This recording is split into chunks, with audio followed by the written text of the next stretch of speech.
9 years, Eric. Not one word, and you walk back in here like time is something that happens to other people. She didn't wait for his answer. She crossed the stable floor and stopped 2 feet from him, close enough to see that he'd aged in the particular way that guilt ages a man, not on the surface, but underneath it, in the eyes and the set of the jaw. Her hands were steady. Her voice was steady. Everything in her was steady, except the one thing she'd spent 9 years nailing down. "Tell me the truth," she said. "All of it, right now, or walk back out that door and don't come back. Drop your city in the comments. I want to see how far this story has traveled. And if you haven't subscribed yet, stay until the end. You'll want to see where this goes." Susan Dalton had not run anywhere in 9 years. She walked fast, always had. Even as a girl, her father Gary used to say, she moved through the world like she had somewhere important to be, and not enough time to get there. But she didn't run. Running meant something was chasing you, or something was slipping away, and Susan had spent 9 years convincing herself that neither of those things was true anymore. So she walked, fast. Down the center of Pine Creek's main street, past the feed store and the post office, and the women who stopped their conversation to watch her go. She felt their eyes, but she didn't slow down. She had learned a long time ago that the eyes of Pine Creek followed her everywhere, and that if she stopped every time someone stared, she would never get anything done. Martha Greer called after her from the boardwalk. "Susan? Susan, now wait just a—" "I heard you, Martha. I only thought you should know before someone else." "I said I heard you." She didn't turn around. The stable was at the far end of town, past the trough where the horses drank and the old leaning post where the ranch hands left their gear on Saturday nights. Susan had not been inside that stable in 4 years. Not since she'd sold her last horse and decided she didn't need the reminder of what it felt like to want to go somewhere and have nowhere to go. She pushed the door open. The light inside was low and long, cutting sideways through the gaps in the planking, striping the hay-covered floor in thin gold bars. It smelled the way it always smelled, horses and sawdust, and something old underneath both of those, something she couldn't name, but had always associated with the particular ache of early evening. She saw him immediately. He was standing with his back half-turned, one hand resting on the top rail of the nearest stall, not doing anything in particular. Just standing. The way Eric Brandon had always stood in places like he was comfortable being still, while everything else moved around him. Like stillness was his natural state, and motion was the thing that required effort. He was thinner than she remembered.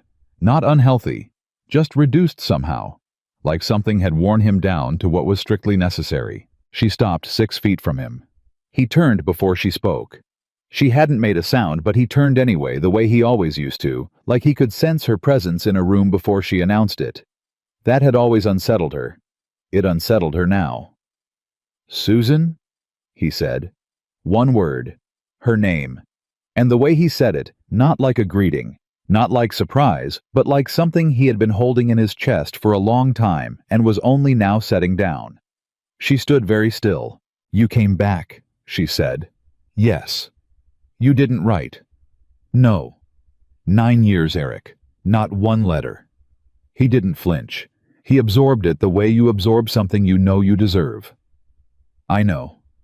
"Don't." Her voice came out harder than she intended. "Don't just say you know. Don't stand there and look at me like that and say you know." "What do you want me to say?"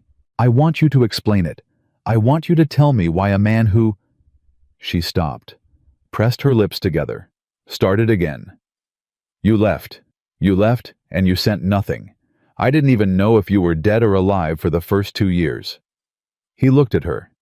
"You didn't know?" Something in the way he said it stopped her cold. "What does that mean?" "Nothing. Not yet." He turned his face slightly to the side, not looking away, just angling. "How is your father?" "My father." She almost laughed. "You've been gone 9 years and you're asking about my father." "I'm asking because I care about him, same as I always did." "He's old," she said.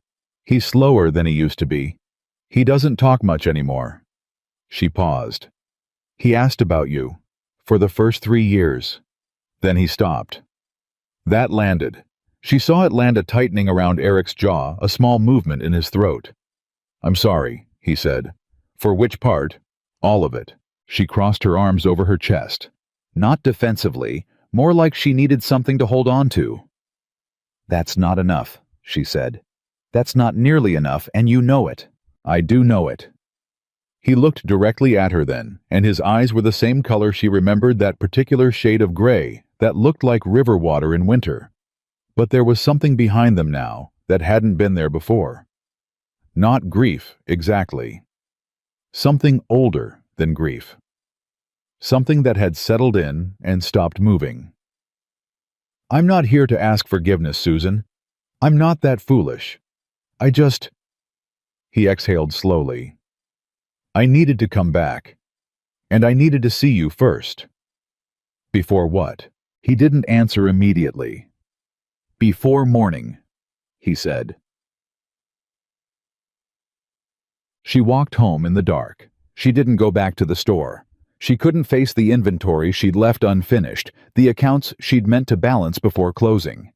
She couldn't face Martha, who would absolutely be waiting on the boardwalk with her head full of questions and her mouth ready to unload all of them. She went home to the small house on the north edge of town that she and her father had shared since her mother died, and she went straight through to the kitchen and stood at the sink and looked out the window at the dark yard, and didn't move for a long time. Gary Dalton came in from the back room the way he always came in, slowly, without hurry, moving through the house like a man who had made peace with every floor and doorframe. "You didn't close up," he said. "I'll go back. I already locked it. I saw you walking north and I figured." He sat down in his chair at the kitchen table. "Martha Greer came by." "Of course she did. She said Eric Brandon was back." Susan didn't turn from the window. "He's in the stable," she said. "He was anyway." Silence. Then her father said quietly, "You saw him?" "Yes." "How was that?" She turned then. Her father was watching her with the particular patience of a man who had watched her navigate pain before and knew better than to rush her through it. "Strange," she said. "He's different." "Most people are after 9 years." "Not like that. Not just older." She sat down across from him, her hands flat on the table. "He said something. He asked me if I knew he was alive, like he expected me to know." Gary was quiet. "Papa." "Susan, did you know? Did someone know and not tell me?" "I didn't know where he was," her father said carefully. "I promise you that. I never knew where he went." "But you knew something." He looked at her for a long moment. "I had a feeling," he said, "about why he might have left. I never had proof, and I didn't want to." He stopped, shook his head. "You were finally putting yourself back together. I didn't want to undo that with something I wasn't even sure of." She looked at her father. "Tell me," she said. Chag. He told her about Armstrong Hale, the way he'd been holding it all those years carefully, with every qualification, every acknowledgement that he might be wrong. Armstrong Hale was the grain supplier who serviced most of the ranches in the Pine Creek region.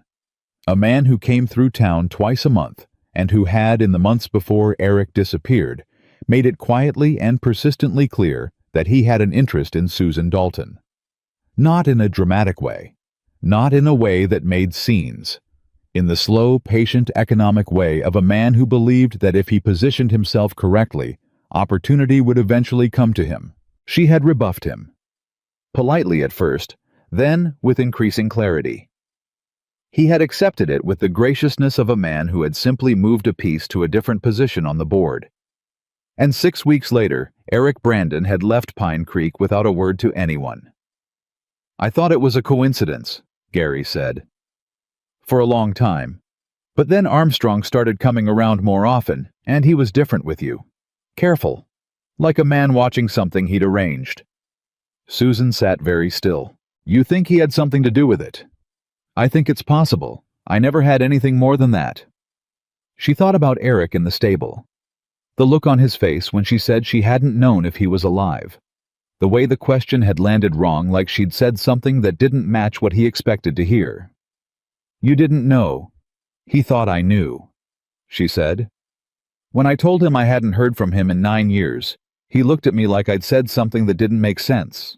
Her father's expression told her he'd reached the same conclusion she had. Something had been communicated on her behalf that she had never communicated. She went back to the stable the next morning before the town woke up. Eric was still there. He'd slept in the loft. From the look of it, there was hay on his jacket and the kind of stillness about him that comes from a short night in a cold place. He was feeding the horses when she came in, moving from stall to stall with the quiet efficiency of a man who'd spent his life around animals. He heard her come in and stopped. "I have a question," she said. "All right. Before you left, did anyone come to you? Anyone say anything to you about what I wanted, about what I felt?" Something shifted in his face. "Why are you asking that?" "Because you said I didn't know if you were alive, and you said it like you expected me to know, like someone should have told me." She held his gaze. "And I'm asking if someone told you something about me." He was quiet for a long time, long enough that she almost repeated herself. Then he said, "Hale came to see me," and everything inside her went very still. "Armstrong Hale." "Yes." What did he say? Eric set down the bucket he was holding. He turned to face her fully, with the expression of a man who has been carrying something for so long he's forgotten what it feels like to put it down. "He said you'd come to him, that you'd told him you wanted a different kind of life than what I could give you, that you'd asked him to, that you wanted me gone, without the awkwardness of a conversation." He paused. He was very specific. He knew things, small things, private things that I didn't understand how he could know unless he'd spoken to you. Susan felt the blood drain from her face. "I never spoke to him," she said. "Not about you, not about anything except grain prices and delivery dates." "I know that now." "Eric, I know it now," he said more firmly. "I believe you. I believed I wanted to believe you then. But I was 24 years old, and the man was standing in front of me telling me the woman I—" He stopped.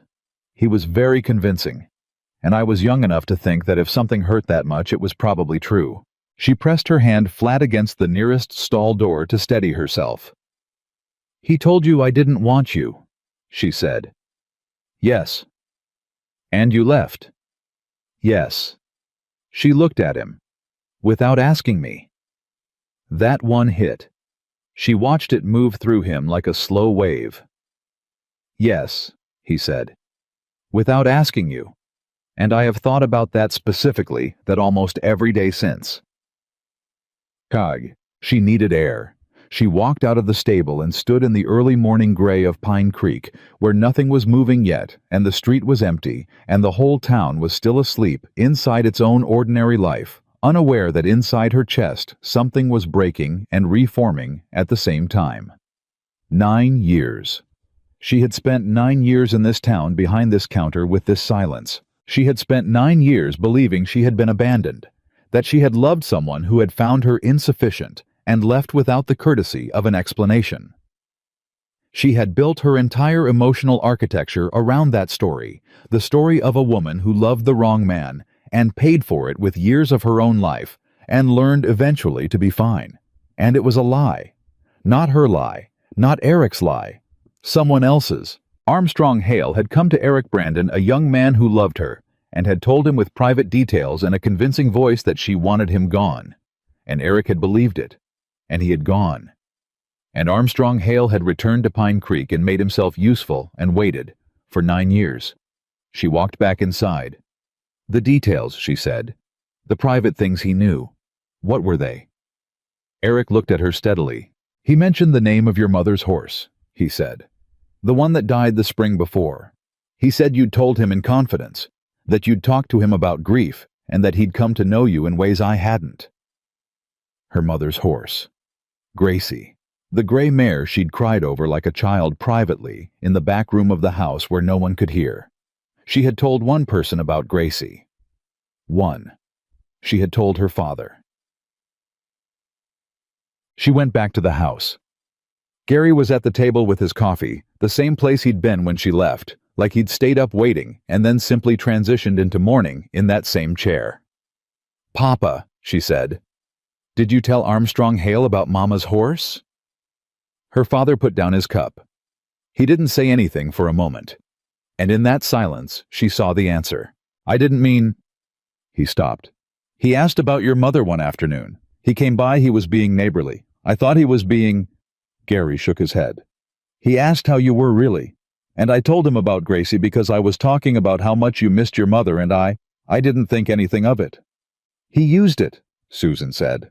"He used information about our family to make himself sound intimate with me, to make Eric think he knew things that only a man close to me would know." Gary stared at her. "He went to Eric," she said. "Before Eric left, he told him I wanted him gone, and he used Gracie's name to make it sound real." She watched her father understand what had happened, watched it move across his face in slow, terrible stages. "Susan," he said, "I'm sorry. I had no idea. I never thought— I know, Papa." She sat down. She put her hand on top of his. "I know you didn't." They sat together in the quiet kitchen, and outside the town of Pine Creek was beginning to stir, and somewhere at the far end of the main street, a man named Armstrong Hale was about to open his supply office and begin another ordinary day. She let him. Not because she wasn't angry, she was. The anger lived in her chest like something with temperature not hot and explosive but cold and very precise. The kind of anger that doesn't need to rush anywhere because it knows exactly where it's going. She let him have his ordinary morning because she needed to think clearly, and thinking clearly required time, and time required her to go back to her store and open her own doors and stand behind her own counter and act for a few hours like Pine Creek was still the same place it had been yesterday. But it wasn't. She knew that now. Yesterday, Pine Creek was a town where she had lived with a certain grief for 9 years, a grief that had settled into something manageable and stable, something she could build a daily life around. Today, Pine Creek was a town where that grief had been manufactured by a man who lived 3 buildings away, who greeted her on the street, who watched her carry a pain he had engineered, with the patience of someone who had never doubted his own patience. Martha Greer came in at 9:30. Susan had known she would. "I won't ask what happened last night," Martha said, which meant she was absolutely going to ask what happened last night. "Good," Susan said. "I will say that Eric Brandon looks like he hasn't slept in a year." "He slept in the stable loft." Martha paused. "You saw him this morning?" "Yes." "And—" Susan set the jar she was holding down on the counter and looked at Martha directly. "Martha, what do you know about Armstrong Hale?" Martha blinked. "What do you mean, what do I know?" "Anything. Anything you've ever noticed. Anything that seemed strange." Martha was quiet for a moment, genuinely quiet, not dramatically, so the quiet of someone actually thinking rather than performing thought. "He's always known more than he should," she said finally. "About people, about situations. I always thought he was just, you know how some men are. They listen more than they talk and you mistake it for wisdom." She paused. "There was something years ago. When Eric left, Hale came through that week, and he was—" She shook her head. "I remember thinking he seemed calm, specifically calm, like a man who'd been anxious, and then the thing he'd been waiting for happened." Susan said nothing. "Susan?" Martha's voice had shifted into something different. "What did Eric tell you?" "I'll know more by the end of the day," Susan said, "and when I do, I'll handle it." Martha studied her face. "All right," she said softly, and for once, she left without asking another question. Eric came to the store at midday. He stood in the doorway for a moment, not quite entering, checking she realized whether she wanted him there. "Come in," she said. He came in.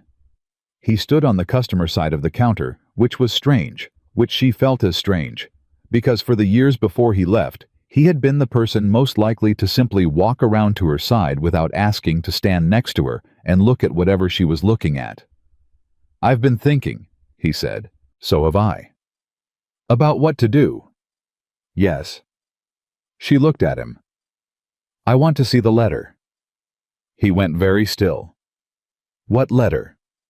The one you mentioned in the stable. You said a folded letter. She hadn't imagined it. She was almost certain she hadn't imagined it. He had moved his hand toward his jacket when they were talking, the gesture of a man reaching for something he keeps close. You have something. Something written. He was quiet for a long moment. Then he reached into the inside pocket of his jacket and set a folded piece of paper on the counter between them.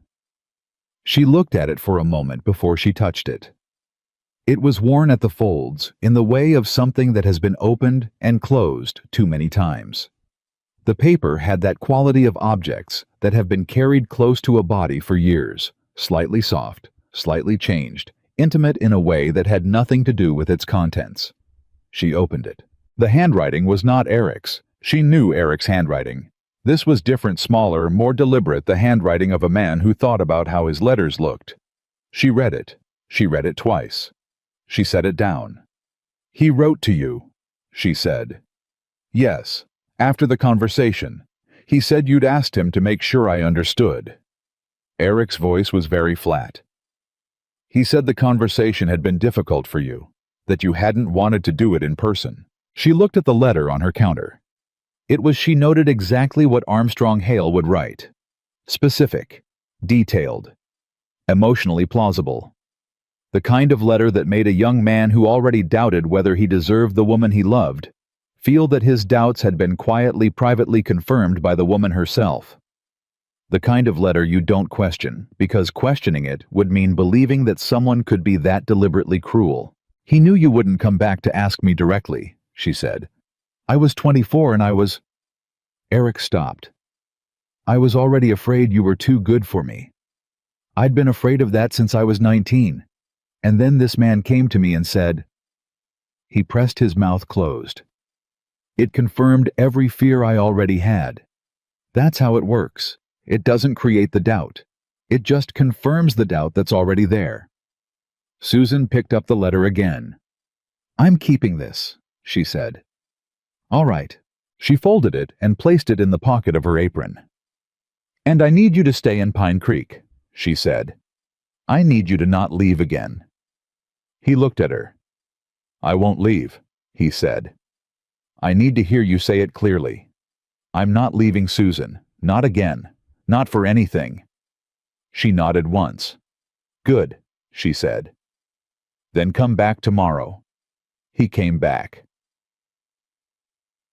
That evening, as the last light pulled itself off the street and Pine Creek settled into its late-day quiet, Susan Dalton sat at her kitchen table across from her father with Armstrong Hale's letter between them, and her hands perfectly still. Gary read it slowly.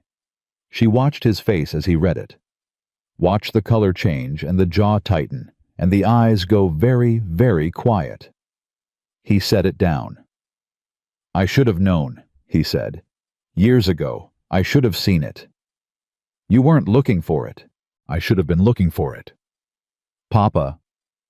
He sat in this kitchen, Gary said. He drank coffee at this table, and all that time, he shook his head. All that time he was watching you carry something he built. Susan looked at the letter. He thought it was over, she said.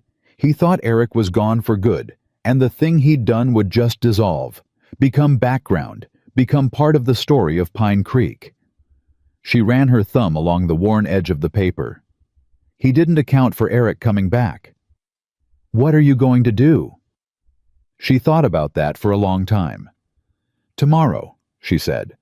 I'm going to speak to Armstrong Hale. She said it the way she said most important things, quietly, without drama, with the kind of finality that came from having already made the decision before she arrived at the words.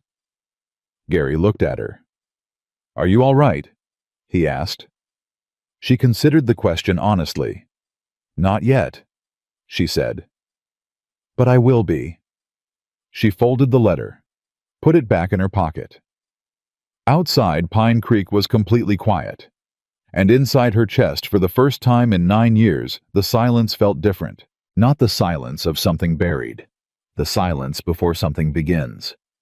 She didn't sleep, not because she couldn't. She was tired enough, the kind of tired that settles into your bones and makes everything feel heavy and slow.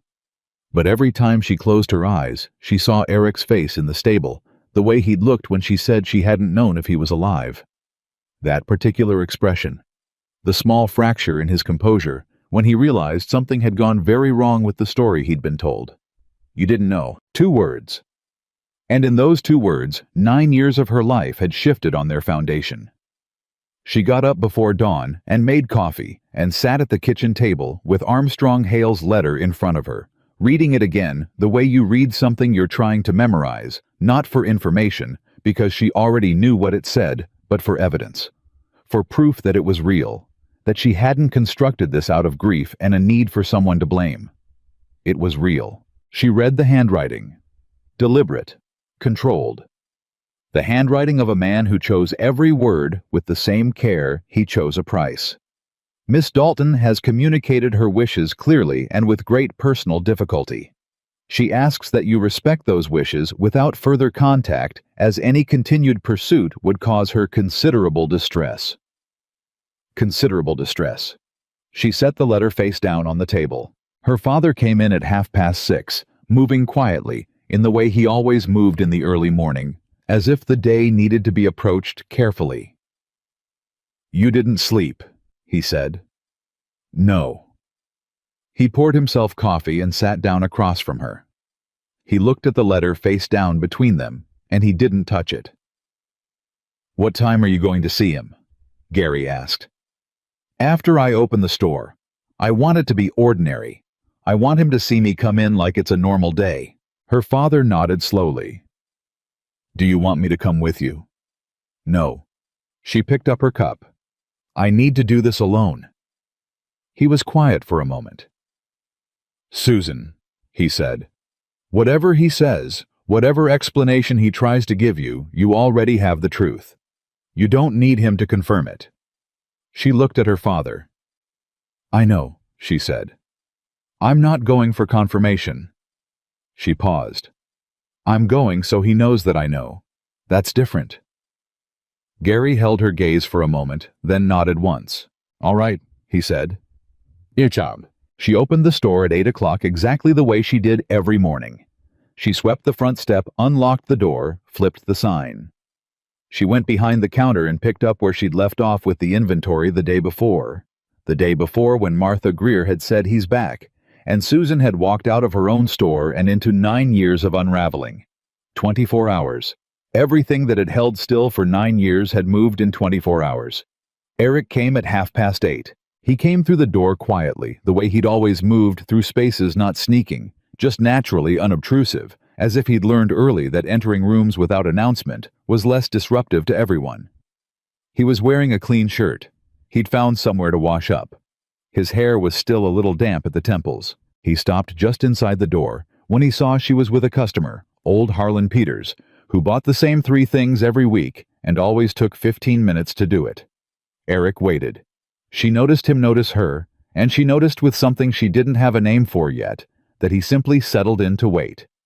Not impatiently, not with the body language of a man enduring something.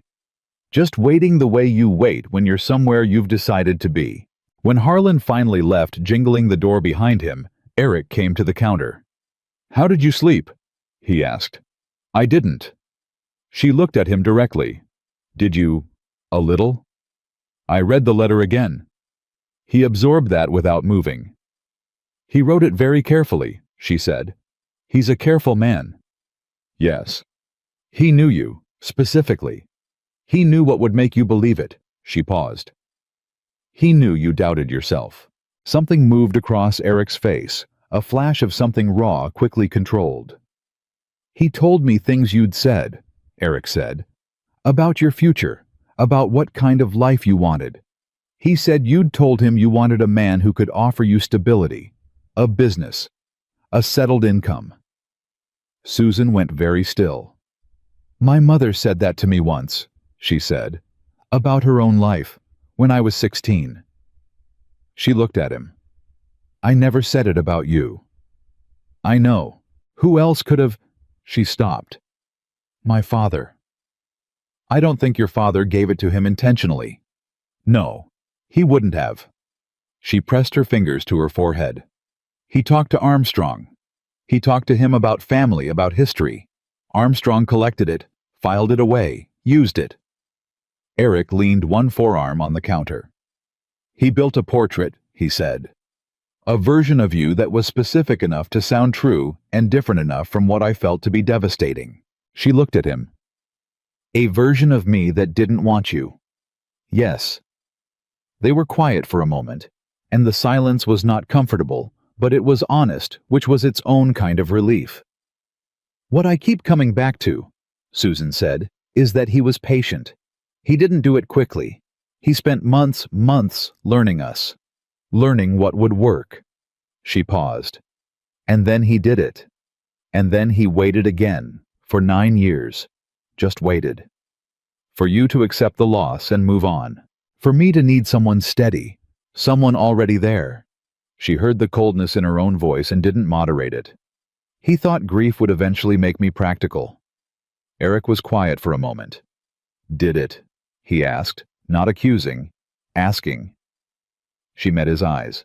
There were 2 years, she said slowly, where I thought about it, where I thought maybe practical is what I should want. Maybe I'm holding on to something foolish. She paused. Armstrong was very respectful, very patient, very careful not to push. Because pushing would have ended it. Yes, he understood that. She looked at her hands on the counter. I decided against it. Not because I thought he was cruel, I didn't know that then. I just thought I don't feel anything. And I couldn't marry a man I felt nothing for. I'm glad, Eric said quietly. Don't. Her voice came out sharper than she intended. Don't be glad on your own behalf, not yet. He accepted that. All right, he said. Martha Greer arrived at 10 o'clock, which was earlier than usual, and told Susan everything about how Martha's morning had gone restless, full of theories building toward the moment she could walk through this door and start asking questions. Good morning, Martha said, with the brightness of someone who has been rehearsing their entrance. Martha, Eric Brandon is having breakfast at the boarding house.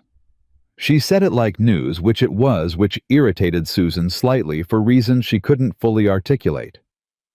He's been there since 7. Agnes Howell said he ate like a man who hasn't had a real meal in months. He was traveling, Susan said.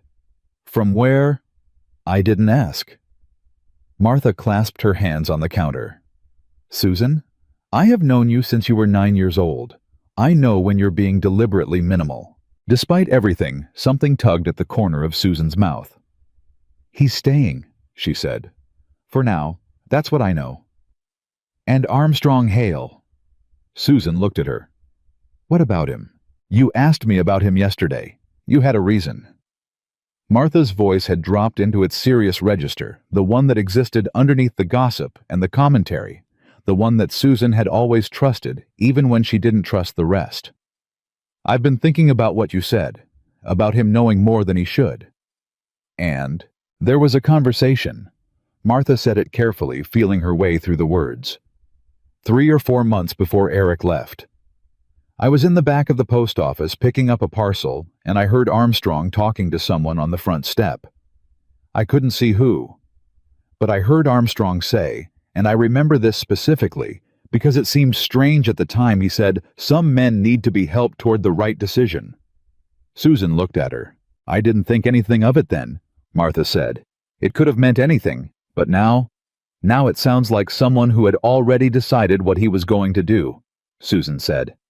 Martha nodded slowly. He was talking about Eric, wasn't he? It wasn't a question. I believe so, Susan said. Martha was quiet for a moment, genuinely quiet, the quiet of someone revising a version of events they'd held for nearly a decade. I saw him as harmless, she said. All these years, a little calculating maybe, a little too smooth, but harmless. She shook her head. I was wrong. Most people were, Susan said. That's how it worked. Eric came back to the store at noon with a parcel under his arm. She almost asked what it was, then stopped herself, because she realized she was about to fall into the old rhythm, the ease, The familiarity, the natural back and forth that had existed between them before all of it. And she wasn't ready for that yet. She needed to stay clear-headed. She had a conversation to have with Armstrong Hale at the end of this day, and she needed every part of herself focused and cold and sure. "I'm going to stay in Pine Creek," Eric said. He set the parcel on the counter. It was flour. She realized a 20-pound bag of flour that she'd mentioned needing 2 days ago in the inventory she'd been working through when Martha came in and said he's back. "I spoke to Tom Aldridge about work. He needs a hand at the ranch through the fall." She looked at the flour. "You remembered," she said. "You said you were running low." She looked up at him. He wasn't performing. It wasn't presenting it as a gesture, wasn't waiting for acknowledgement. He'd simply remembered a practical thing and acted on it. The way he always had. The way she realized that had been one of the things she'd loved most about him, that he paid attention not to grand occasions, but to ordinary needs. That he noticed when the flour was low. "Thank you," she said. She moved the bag behind the counter. "The Aldridge Ranch is good work. It's honest work. It's what I know." He paused. "I'm not trying to buy back anything with a bag of flour, Susan. You needed it." "I know you're not." She looked at him steadily. "I'm going to see Armstrong this afternoon." Eric's expression changed. "I'll come with you." "No." "Susan, no." She said it firmly without apology. "This is mine to do. You can be angry, you have every right to be angry. And I imagine that anger has been building since you walked back into this town and started putting the pieces together. But this conversation is mine first." He looked at her for a long moment. "You're sure?" "I've been sure since 6 this morning." She paused. "Come by the store this evening, after closing." He nodded. "Once." "I'll be here," he said. Armstrong Hale's supply office was on the west side of the main street, between the barber and the surveyor's office, a location that she had never noticed before, but noticed now gave a clear view of her store's front door. From his window, he could see exactly who entered and exited her shop all day, every day, for 9 years. She walked in at 3 o'clock. He was behind his desk, writing in his ledger. He looked up when she entered, and for 1/2 second, just a half second, a flicker she almost missed, she saw something move across his face. Not guilt, not fear. Something more controlled than either of those. Something that adjusted and composed itself before she reached the desk. "Susan," he said pleasantly, "what can I do for you?" She sat down in the chair across from his desk without being invited. "I want to ask you something," she said. "And I want you to think carefully before you answer." His expression settled into careful pleasantness. "Of course. 9 years ago, before Eric Brandon left Pine Creek." She watched his face. "Did you speak to him?" A pause. Very brief, but there. "I spoke to most people in this town," Armstrong said. "I was a regular presence here 9 years ago, same as now." "Did you speak to him specifically about me?" Another pause. "I may have," he said. "We had occasional conversations." Susan reached into her apron pocket and set his letter on the desk between them. She watched him look at it. He recognized it immediately. She saw it in the way his eyes focused, and then went very carefully neutral. "Where did you get that?" he asked. "Eric kept it," she said, "all these years. He kept it because he thought it was from someone who cared about what happened to me." She let that land. "He thought you were acting on my behalf." Armstrong looked at the letter. He did not pick it up. "Susan, tell me," she said, "what you thought would happen. I want to understand the plan. He leaves. I grieve. I eventually decide I need someone practical and settled. And you're here. Patient, reliable. Already in place." She paused. "Is that about right?" He was quiet for a long moment, and then he said, "You were wasted on him." She had prepared for denial. She had prepared for justification, for minimization, for the particular slipperiness of a man who was good at words. She had not prepared for honesty. "I beg your pardon," she said. "You were wasted on him." He said it without hostility, which was worse somehow. He was a ranch hand with no property and no prospects. You had a business, you had intelligence, you had Susan, you had everything, and you were going to throw it at a man who couldn't provide you a stable life. He leaned back in his chair. I saw what you could be. I saw what he was.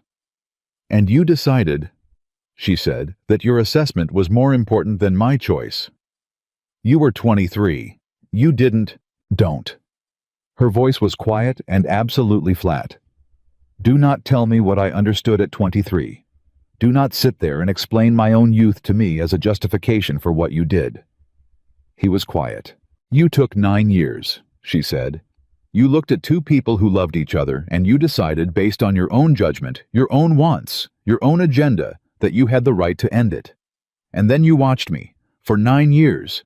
You came to this town and you watched me carry something you made and you said nothing. I thought, what, that time would make it all right. That eventually I'd be grateful. She looked at him steadily. He came back. That's what you didn't account for. That he would come back and that the truth would come with him. Armstrong looked at the letter on his desk. For the first time she saw something under the composure. Not regret, or not only regret. Something more complicated. The expression of a man who had made a calculation and was only now confronting the full cost of it. I didn't intend for you to suffer, he said, but you watched me do it. He said nothing. For 9 years, she said. You watched. The silence held. I'm ending our business arrangement, she said. I'll find another supplier by end of the month. I don't expect you to apologize, and I don't need you to. I need you to understand that I know exactly what you did and exactly why you did it, and that the version of me you spent 9 years waiting for does not exist. She stood up. She picked up the letter. She put it back in her pocket. I want you to think, she said quietly, about what kind of man watches a woman grieve something he caused and does nothing. Not because I need you to feel it for my sake, but because you'll have to live with it either way, and living with it consciously is the least you owe yourself. She walked to the door. Susan. His voice stopped her, not commanding, not desperate. Just her name. She turned. I did believe you were wasted on him, he said.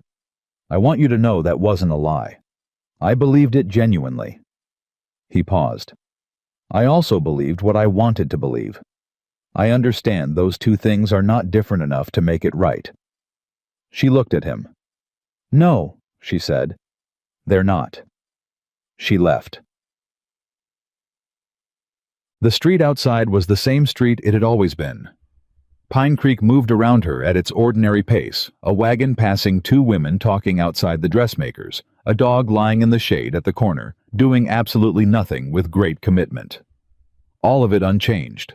All of it exactly as it had been that morning, and the morning before, and every morning for 9 years. She stood on the boardwalk outside Armstrong Hale's office and breathed. Her hands were steady.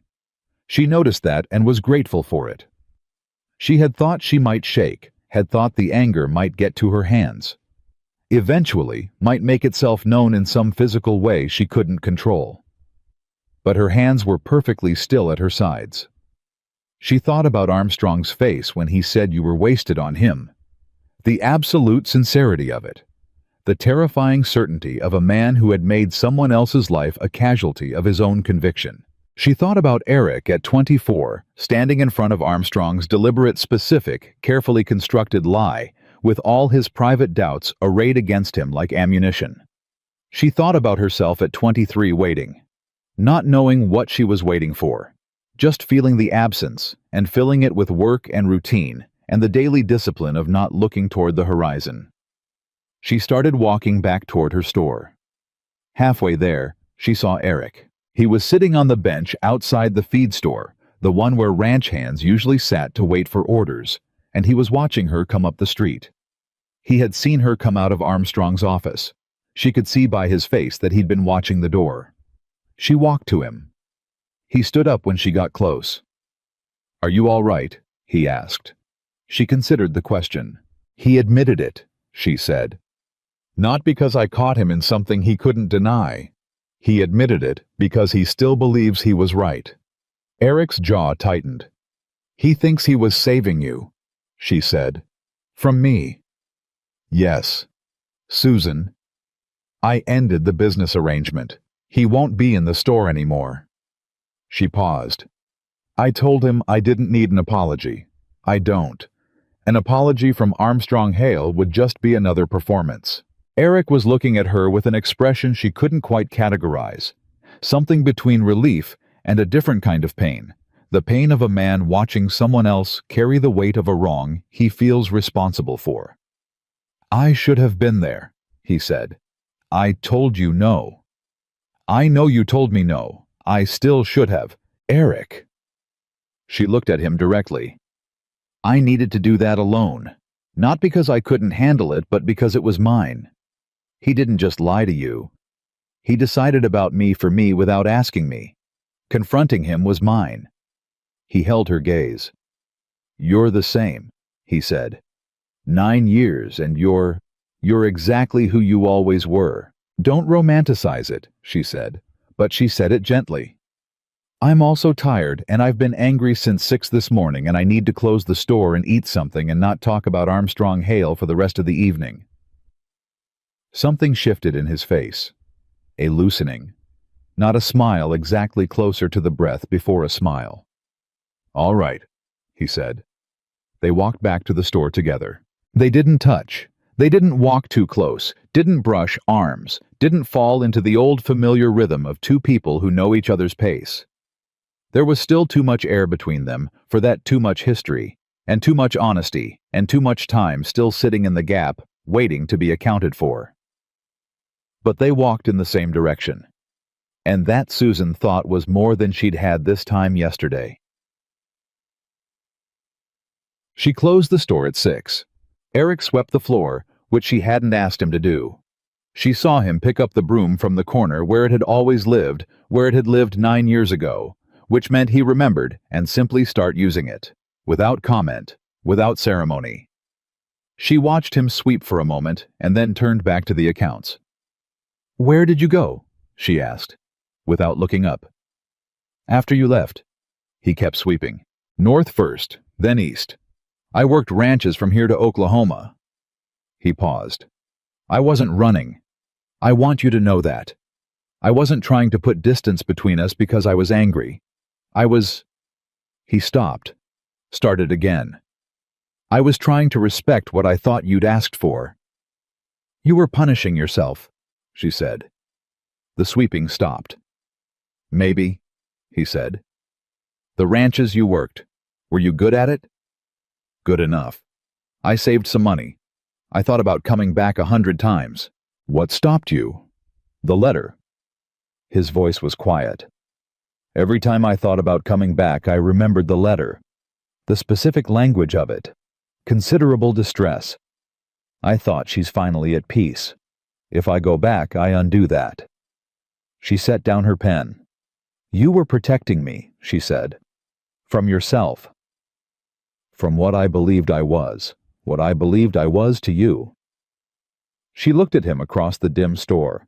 You were the person, she said slowly, that I talked to about everything. You were the person I wanted to tell things to first. Before my father. Before Martha. You. She paused. That doesn't go away in 9 years. It just goes quiet. He looked at her for a long moment. Susan, I'm not saying everything is resolved, she said. I'm not saying one afternoon with Armstrong Hale undoes 9 years. I'm saying... She picked up her pen again. I'm saying I remember who you were to me, and I'm paying attention to who you are now, and those are two different things, and both of them matter. He didn't say anything. He picked up the broom and finished sweeping, and when she turned off the lamp and locked the front door and stood in the last light of the evening with the key in her hand, he was still there. Not asking for anything, not pushing toward anything, just present, the way he'd always been present. She looked at him. Come for supper, she said. My father will want to see you. He was quiet for a moment. Are you sure? I'm sure about very little right now, she said honestly, but I'm sure about that.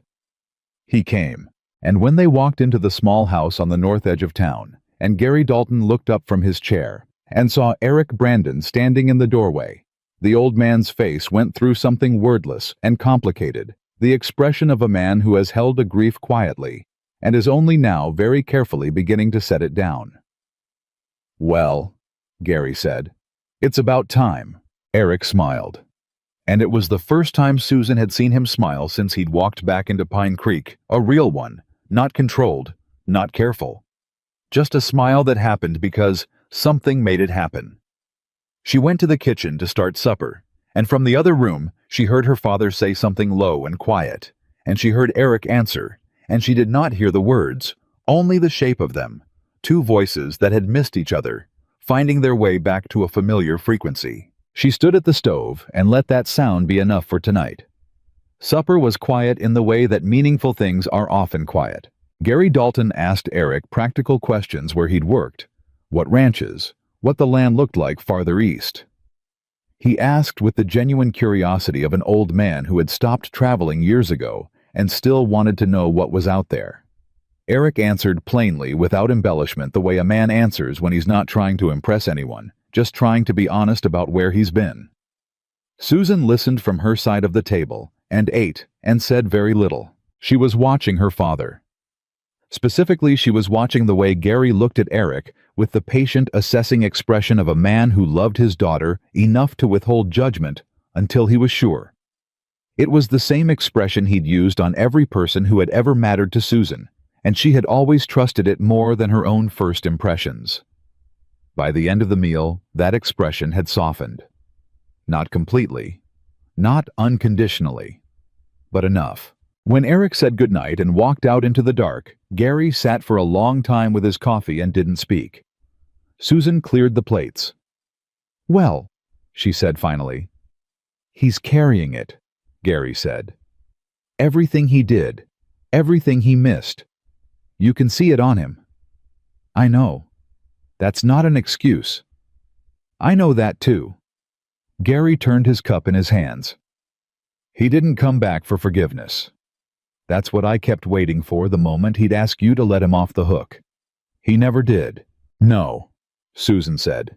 "He didn't." "That tells me something." Her father looked up. "I'm not telling you what to do. I stopped doing that when you were about 17 and you sold Mrs. Hendrick's prize rooster and used the money to fix the store roof. And I realized you were going to make every important decision in your life completely on your own terms, regardless of what anyone said." Susan laughed. It surprised her, the laugh rising before she had time to decide whether she was in the mood for it. Genuine, brief, gone as quickly as it came. "I paid her back," she said, eventually. Gary smiled. "Go to bed, Susan. You've had a long 2 days." She went to bed. She slept. Eric was at the Aldridge Ranch by 6 the next morning and at her store by 4 in the afternoon, which meant he had worked a full day and then come directly to her. He smelled like horses, an honest effort. He came in, looked at the customer she was helping, took himself to the corner where the broken shelf bracket had been leaning against the wall for 3 weeks and started fixing it without being asked. She watched him out of the corner of her eye while she counted change and answered questions about fabric stock. When the customer left, the bracket was fixed, and Eric was checking the second shelf, pressing his palm flat against it to test the hold. "That's been broken since March," she said. "I can see that." He tested it again. "You need new hardware on the third one too. It's loose." "I know." "I'll bring it tomorrow." She looked at him. "You don't have to do that." "I know I don't have to." He turned to look at her. "I want to." She held his gaze for a moment. "All right," she said. It wasn't reconciliation. She wasn't ready to call it that, wasn't ready to give it a name at all, because naming it would put pressure on it, and right now, what existed between them was too fragile and too important to put pressure on. But it was something. A daily something. The accumulation of small, ordinary things that were, she was slowly recognizing the actual substance of what she'd missed for 9 years. Not grand gestures, not declarations, Just a man who noticed when the shelf was broken and came back the next day with the hardware. Martha Greer noticed. Of course, Martha noticed. Martha noticed everything and processed it with the speed of a woman who had spent 40 years paying closer attention to Pine Creek than Pine Creek paid to itself. "He's here every day," Martha said on the fourth morning, settling herself against the counter with the ease of someone who has decided this is going to be a longer conversation than either party has agreed to. "He's working at the Aldridge Ranch," Susan said. "He comes by after. Every day." "Most days." Susan. Martha said it with the particular gentleness she reserved for things she actually meant. "Are you all right, truly?" Susan set down the tin she was cataloging. "I'm adjusting," she said. "Everything I understood about the last 9 years turned out to be wrong. That takes some time to settle. How is it having him around?" She thought about it honestly. "Strange," she said. "And not strange, both at the same time." She paused. "He's different. But the parts of him that were the reason the parts that mattered, those are still there. Just quieter." Martha was silent for a moment. "Armstrong hasn't been in town," she said, "since you saw him." "I know. People have noticed. His deliveries have been irregular." "I've made arrangements with a supplier out of Millbrook," Susan said. "It won't affect the store." Martha looked at her carefully. "What happened in that office, Susan? You never told me the whole of it." "He admitted everything," Susan said, without much resistance. He seemed almost relieved. She thought about Armstrong's face. The terrible sincerity of you were wasted on him. He genuinely believed he was right. That's the part I keep coming back to. He didn't think he was being cruel. He thought he was correcting an error. An error being you and Eric. Yes. Martha was quiet for a long moment. "I've known Armstrong Hale for 20 years, she said. "I never saw it. I'm not sure what that says about me." "It says he was very careful," Susan said, "and that most people don't look for that kind of calculation in someone who presents as reasonable." "He presented as very reasonable." Martha shook her head slowly. "I feel like a fool." "Don't. He counted on exactly that decent people don't assume the worst about other decent-seeming people." Susan picked the tin back up. "That's not a flaw in you, Martha. That's just being human." Martha looked at her with something approaching wonder. 9 years of silence, and you come out the other side with more grace than the situation deserves," she said. "I'm not graceful," Susan said. "I'm tired. There's a difference." On the 7th day, Eric brought the hardware for the third shelf and stayed to fix it while she closed up. The work took longer than expected because the wall behind it had a soft spot nobody had known about, and fixing it properly meant going back for additional supplies, and by the time it was done, the light was completely gone, and the street outside was quiet. He was washing his hands at the basin in the back when she came through with the day's receipts. "There's something I haven't asked you," she said. He dried his hands and turned. "Ask," he said. "When you came back before you came to the stable before you saw me, did you know about Armstrong? Did you already suspect?" He was quiet for a moment. "I'd been suspicious for years," he said. "Not from the beginning. The first few years I believed the letter. I was angry, and I was hurt, and believing it was easier than the alternative." He leaned against the back counter. "But there were things. Small things that didn't add up. The specificity of what he knew, I started to wonder how a grain supplier knew that much about a woman's private thoughts. I started to wonder if you'd actually spoken to him at all, or if he'd assembled a version of you from pieces. What made you finally come back?" He looked at her directly. "I ran into a ranch hand who'd worked Pine Creek about 2 years after I left. He mentioned Armstrong Hale in passing, said the man had taken over a significant portion of the regional supply contracts after Eric left, had expanded his business considerably." He paused. "And he said Hale had been courting you, patiently, for years.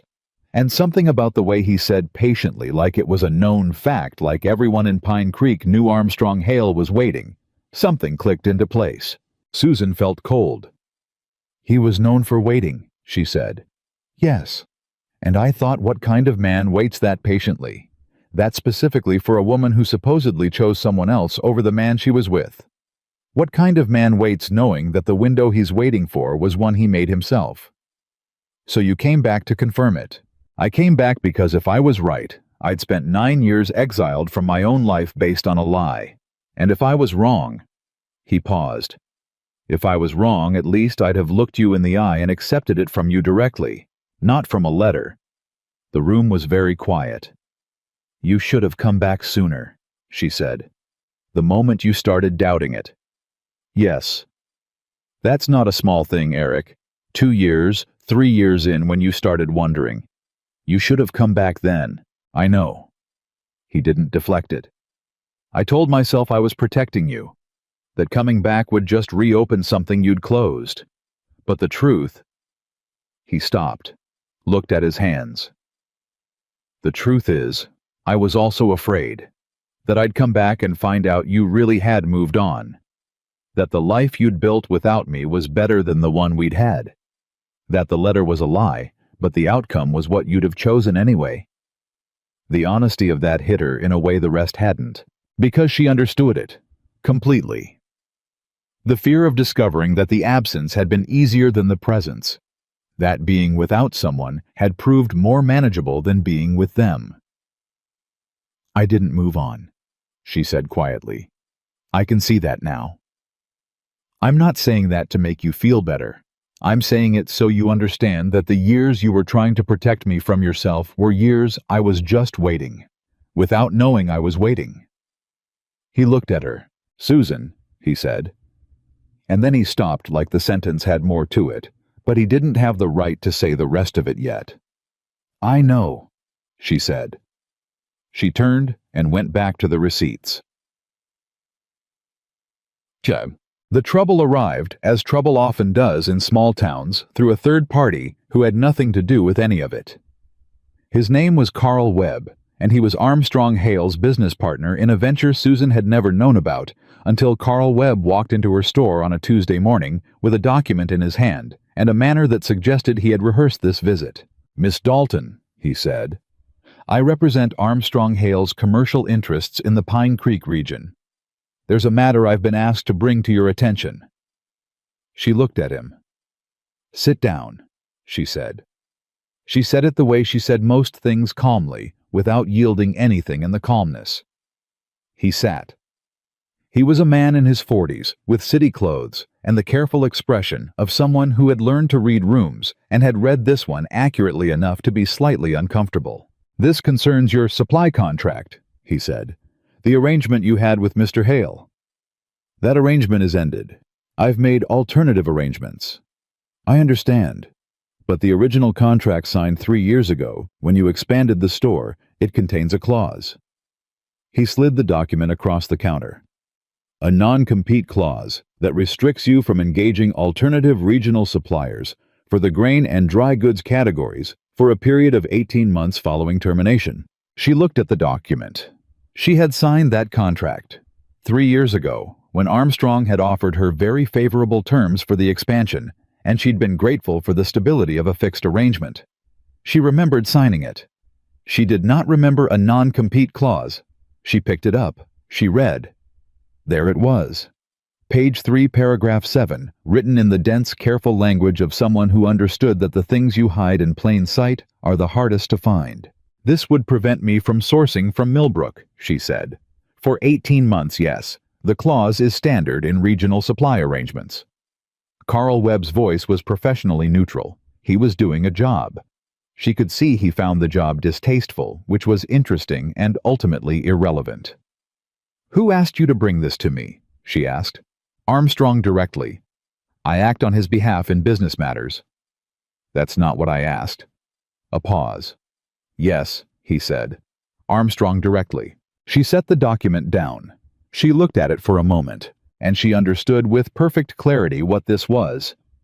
This was not a legitimate business dispute. This was Armstrong Hale's response to her walking out of his office. This was the action of a man who had decided that if he could not have what he wanted, he would use what he had: not rage, not confrontation, but paper. Clauses. The slow grinding leverage of legally binding language against a woman running a store that needed its supply chain intact. He was patient, she had said to her father. Yes, he was. "Thank you for bringing this to my attention," she said. "I'll review the document." Carl Webb looked slightly surprised at her composure. He had probably expected distress. "Of course," he said. He stood. "I'd encourage a timely response. The matter of the Millbrook arrangement." "I said I'll review it." She looked at him steadily. "You've done what you came to do. Thank you." He left. She stood behind the counter with the contract in her hands and breathed carefully through her nose for approximately 30 seconds. Then she went to the back, found her copy of the original contract, brought it out, and read every word of page 3. Paragraph 7 was there, but paragraph 8, which Carl Webb had not mentioned, contained a termination exemption. It stated in that same dense, careful language that the non-compete clause was void in the event that the supplier had materially misrepresented the terms of the arrangement to the signing party, or had engaged in conduct detrimental to the signing party's interests outside the commercial relationship. She read it twice. She almost laughed. Armstrong Hale, in his careful, patient, deliberate way, had written himself a trap. Eric came that afternoon to find her at the back table with both copies of the contract spread in front of her and a legal reference book open beside them that she'd borrowed from the surveyor's office. He stopped when he saw her face. "What happened?" he said. She told him. He read the document. He read it carefully the way she'd read it, and when he reached paragraph 8, she saw his expression shift. "He voided his own clause," Eric said. "Not intentionally. He wrote paragraph 8 as a generic protection. Probably a lawyer drafted it, and he didn't think it would ever apply to himself. He didn't anticipate being in a position where his conduct outside the commercial relationship would be the reason the non-compete failed." Eric looked at her. "You're going to use this against him." "I'm going to use this to protect my business," she said. "Which is what it's there for." She paused. "His conduct detrimental to my interests outside the commercial relationship. I think 9 years of deliberate emotional sabotage qualifies." "Can you prove it?" She looked at the letter, which was still in her apron pocket. She had carried it every day since Eric gave it to her. She reached in and set it on the table between them. "I have the letter," she said. "I have Eric Brandon as a witness to the conversation Armstrong had with him. I have Martha Greer's testimony about what she overheard on the post office steps." She paused. "I have Armstrong's own admission in his office. He didn't deny any of it." "He'll deny the admission. Nothing was written down. He admitted it in front of no witnesses," she said. "I know. But the letter is written in his hand, and it contains specific private information about my family that he could only have obtained through deliberate deception. That's not just interference in a personal matter. That's fraud." Eric was very still. "You've been building this since yesterday morning," he said. "Since Carl Webb left," she said. "Yes." He looked at her with an expression that was not quite admiration, something quieter than admiration, something more like recognition. The expression of a man watching someone he already knew to be capable, proving it in a new way. "What do you need?" he said. "I need to speak to a lawyer. There's one in Millbrook. I've dealt with him before on the store expansion. I need to write to him today." She looked at Eric. "And I need you to write down everything Armstrong told you. The conversation, the date, everything you remember. In your own words, as specifically as you can."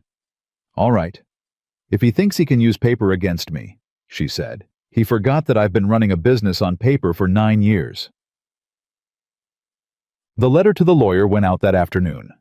The response came in 4 days faster than she expected, which told her the lawyer had read it carefully and understood immediately what he was looking at. He wrote that the letter, combined with the paragraph 8 exemption and the documented pattern of interference, constituted a substantial case for voiding the non-compete. He also wrote, and this was the part she read 3 times, that Armstrong Hale's conduct, if proven, potentially crossed into territory that carried consequences beyond a civil contract dispute. He asked if she wanted to pursue it. She wrote back the same day. Yes. T. Eric read her response before she sealed it. Not because she needed his approval, she didn't, and he understood that, but because she handed it to him without explaining why, and he read it and handed it back and said, "Good." Just that. Good.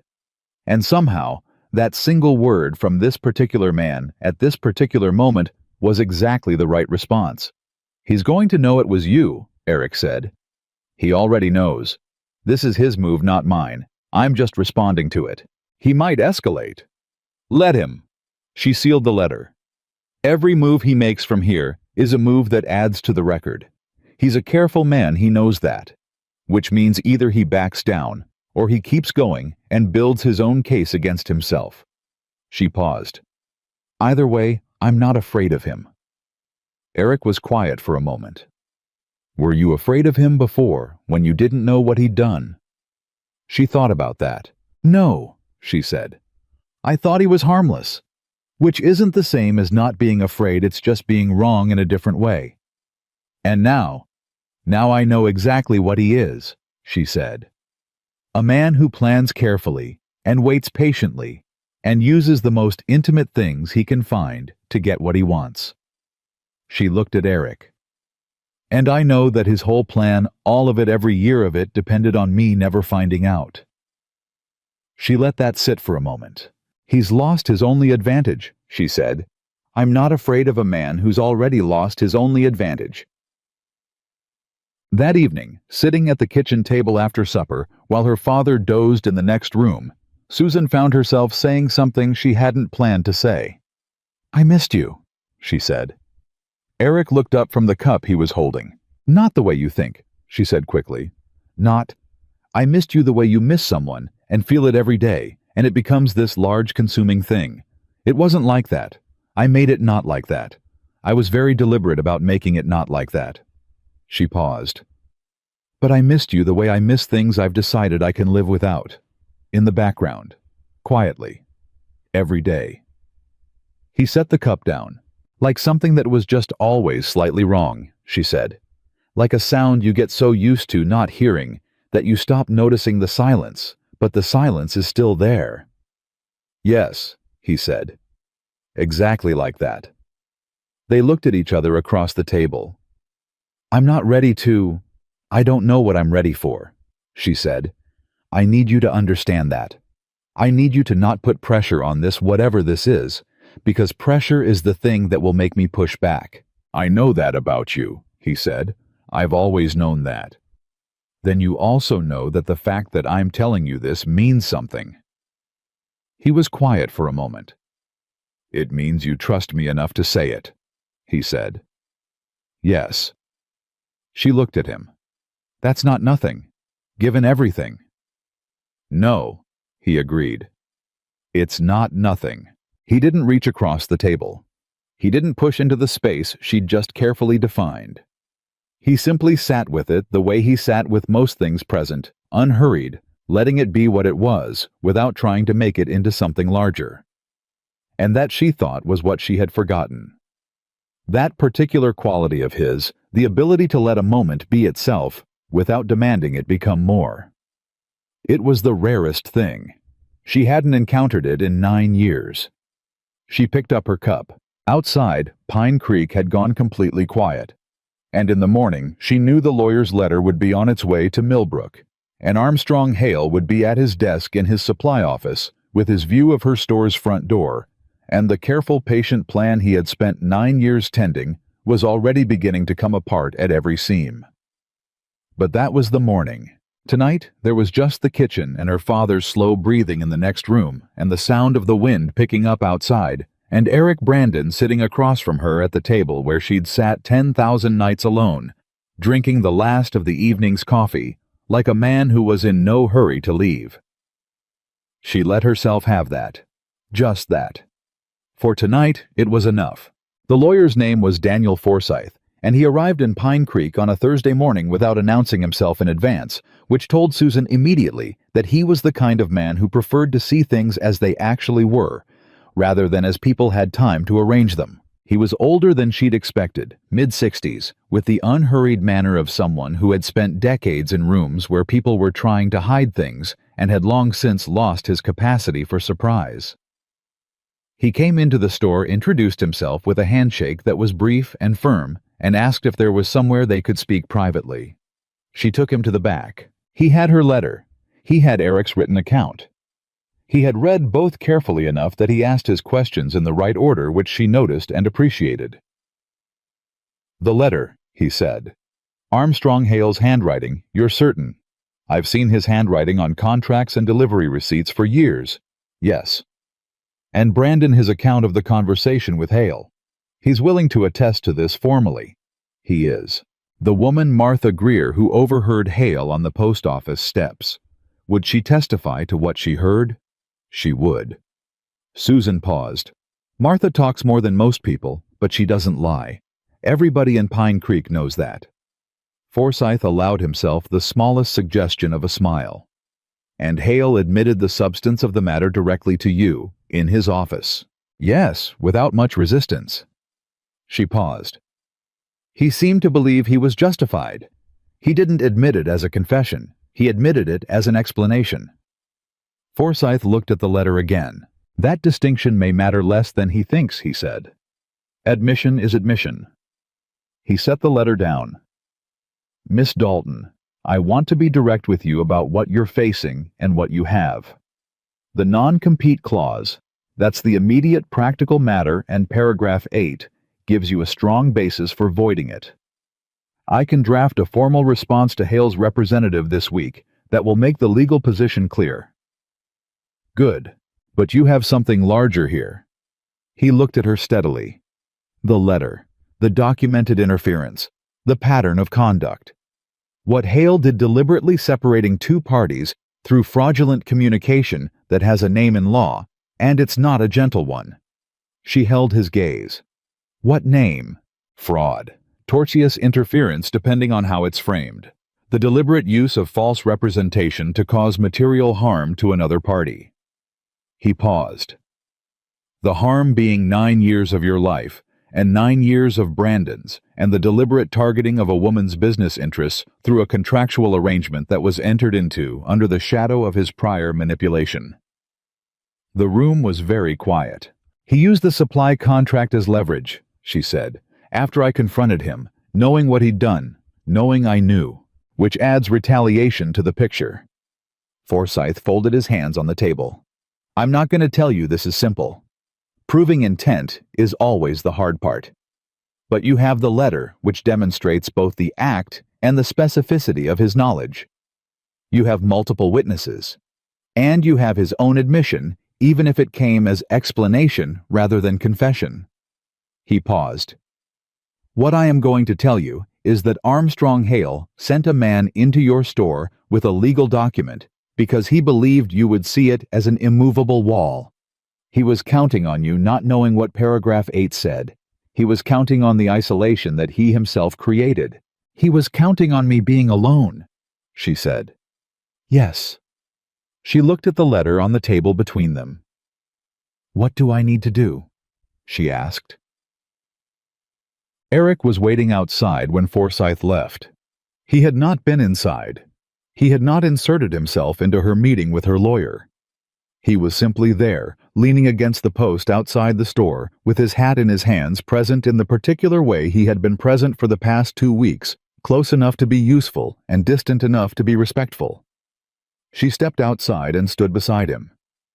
"Well," he said, "paragraph 8 holds. The non-compete is void." He exhaled. "And the rest?" "He's going to draft something formal, something that makes the full picture clear." She looked at the street. "He says what Armstrong did has a legal name." Eric was quiet. "Are you going to pursue it?" She considered that. "I'm going to make the picture available," she said carefully. "I'm going to let the documentation exist formally where it can be seen. What happens after that?" She stopped. "I'm not interested in destroying him, Eric. I want you to understand that. I'm not doing this out of revenge." "I know you're not. I'm doing it because he came into my store with a legal document and tried to use my own contract as a cage.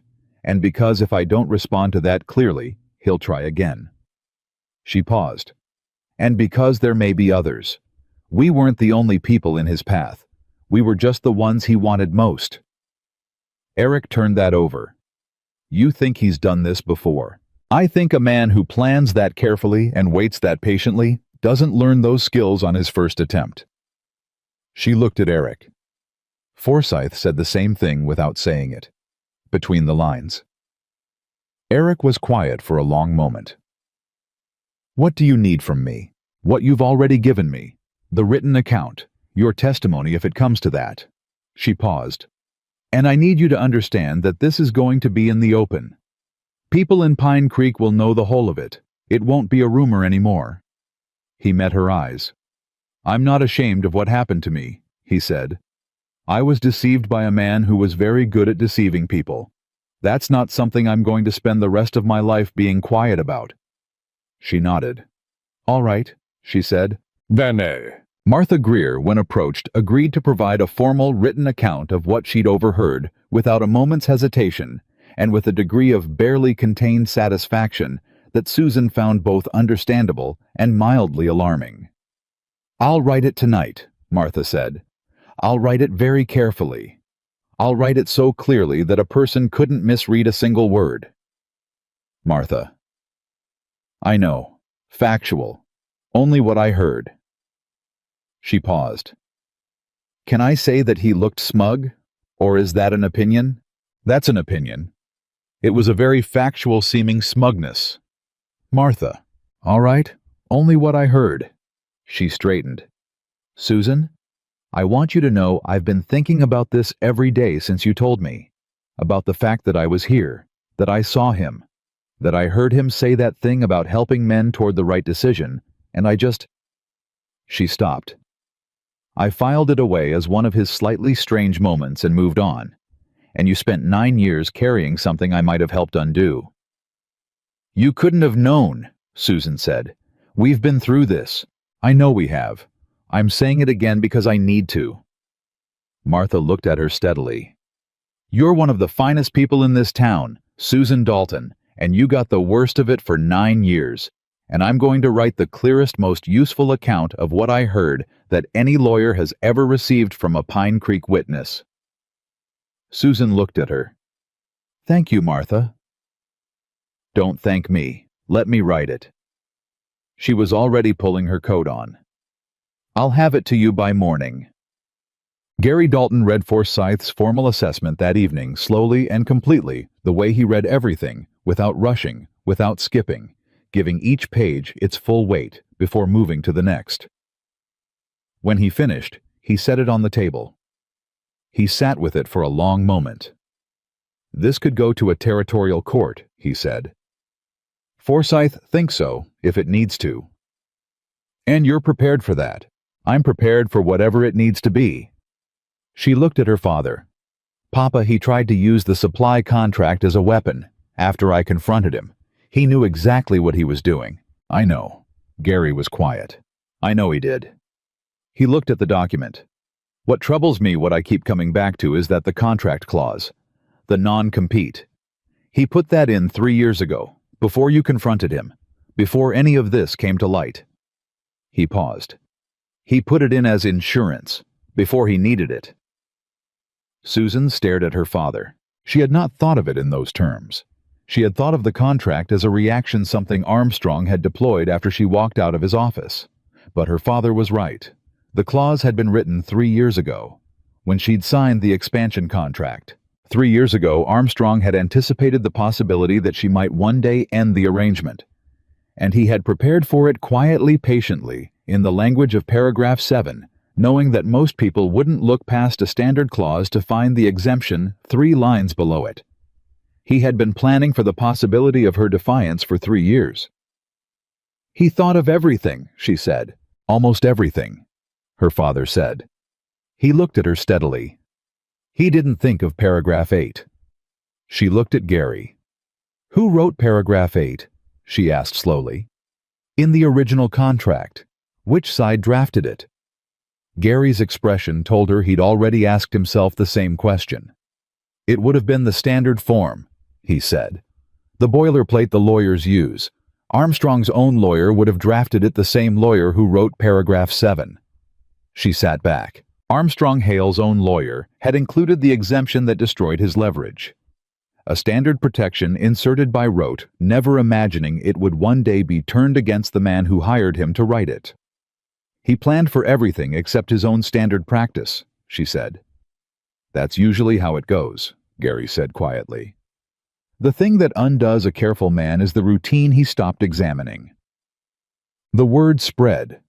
The way words in Pine Creek always spread, not through announcement, not through any single conversation, but through the particular social osmosis of a small town where the right 3 people know something, and by sundown, everyone does. By Friday, people knew that Susan Dalton had retained a lawyer from Millbrook. By Saturday, people knew the lawyer's visit had something to do with Armstrong Hale. By Monday, the shape of the thing had become clear enough that when Armstrong Hale's wagon rolled down the main street that morning, the silence that followed it was a different kind of silence than the ordinary kind. People noticed. People who had done business with Armstrong Hale for years noticed the particular quality of that silence and started reviewing their own contracts, their own arrangements, their own memory of things Armstrong had known that he shouldn't have. Susan heard about 3 separate conversations by Wednesday. She did not seek them out. She did not encourage them. She simply let them happen because the truth, once it started moving, didn't need her to push it. Eric heard about them too. He came to the store that afternoon with a particular expression, not angry, not vindicated, something more complicated. Tom Aldridge found a clause in his grazing lease, he said. A restriction on selling to specific buyers. He's had it for 6 years and never looked at it closely. She set down what she was holding. How many others? I don't know yet. But Tom started asking his neighbors. He paused. Armstrong wasn't just patient with you. He was patient with everyone. He built leverage everywhere he worked quietly over years, and most people never noticed because they trusted him. She thought about that. He's a systems man, she said. He doesn't act impulsively on any one thing. He builds structures, backup plans, multiple points of leverage so that if one fails, he still has others. He probably has something on half the ranchers in the region. Then half the ranchers in the region should be talking to Forsyth. She met his eyes. I'll write to him tonight. Tell him the scope may be larger than we thought. Eric looked at her. You turned a personal fight into something bigger than yourself, he said. Do you realize that? I turned it into what it actually was, she said. It was always bigger than me. He'd been doing this for years. I was just the one who found the letter. Nay, Forsyth wrote back within 2 days. His response was careful, measured, and beneath its legal language clearly energized. He asked if she would be willing to serve as a central party in a broader inquiry to let her case provide the foundation upon which others might build their own. He noted that a territorial court confronted with a pattern of conduct rather than a single incident was significantly more likely to reach a resolution with lasting consequences. She wrote back yes before she finished reading the letter. She didn't tell Eric immediately. She sat with it for an evening, turned it in her mind, looked at it from every angle. She told him the next morning before the store opened. He read the letter. He read it in the same careful way he read everything, completely without rushing, giving it the full attention it deserved. He set it down.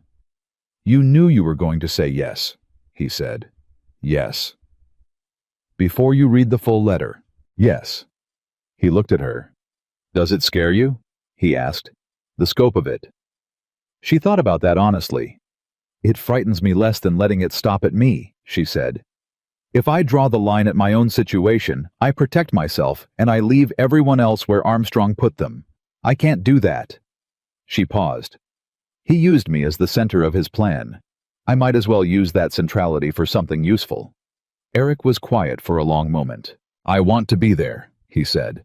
When it goes forward, whatever form it takes, I want to be present for it. You'll need to testify. I know. I'm not asking to be protected. I'm asking to be included. She looked at him. You're included, she said. You've been included since the stable. Something in his face shifted, a small quiet movement, like something he'd been holding released slightly. "All right," he said. "Go to work," she said. "Tom Aldridge is expecting you." He picked up his hat. He was almost to the door when she said, "Eric." He stopped. She hesitated. She was not a woman who said uncertain things out loud. She had learned long ago that voicing uncertainty gave it too much power, made it too real, allowed it to become something she had to manage rather than simply live through. But she said it anyway. "I'm glad you came back," she said. "I haven't said that directly." He turned. He looked at her across the store, across the shelves and the counter, and the distance that was still between them, slowly, carefully diminishing. "I'm glad you didn't move on," he said. "I haven't said that directly either." She held his gaze for a moment. "Go to work," she said again. He went. Armstrong came to the store himself on a Thursday afternoon, which nobody expected, least of all Susan. She heard the door and looked up. And there he was, standing just inside the entrance with his hat in both hands. And for a moment the store went very quiet. There was one other customer, old Harlan Peters again, who took one look at the tableau and remembered suddenly that he'd left something urgent unattended elsewhere. The door jingled shut behind Harlan. Armstrong and Susan were alone.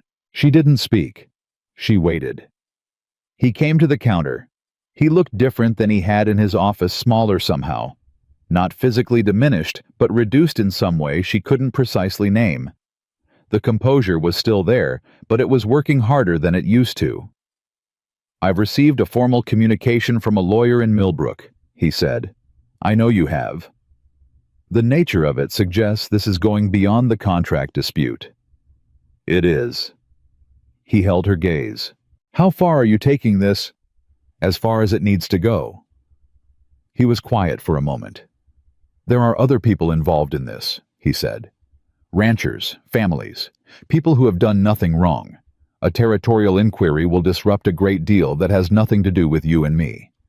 She looked at him steadily. "Those people," she said, "have clauses in their contracts that restrict their livelihoods. Clauses you put there, quietly, without discussion." She paused. "They're not collateral damage in my dispute with you. They're the reason this is going further than a contract dispute." His jaw tightened. "I was going to offer a settlement," he said, "on the non-compete, a clean withdrawal, no further action." "I know. That's no longer sufficient." "No, it isn't."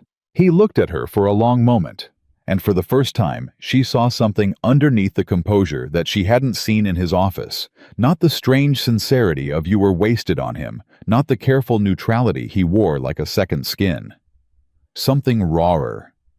The expression of a man confronting the full scope of what he'd built, and what was now being systematically dismantled. "I want you to understand something," he said. "And I'm not saying it to justify anything. I know better than to try to justify anything to you at this point." He paused. "I genuinely believe that what I did was a correction, not cruelty, a correction of an error that would have cost you." He shook his head slightly. "I know that doesn't matter. But I want you to understand that I didn't sit across from you for 9 years thinking of myself as the man who hurt you. I thought of myself as the man who prevented something worse." She looked at him. "That," she said quietly, "is the most dangerous kind of man there is. Not the man who knows he's causing harm and does it anyway.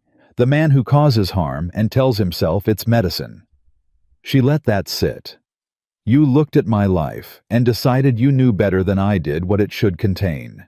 And then you watched me suffer the consequences of your better judgment.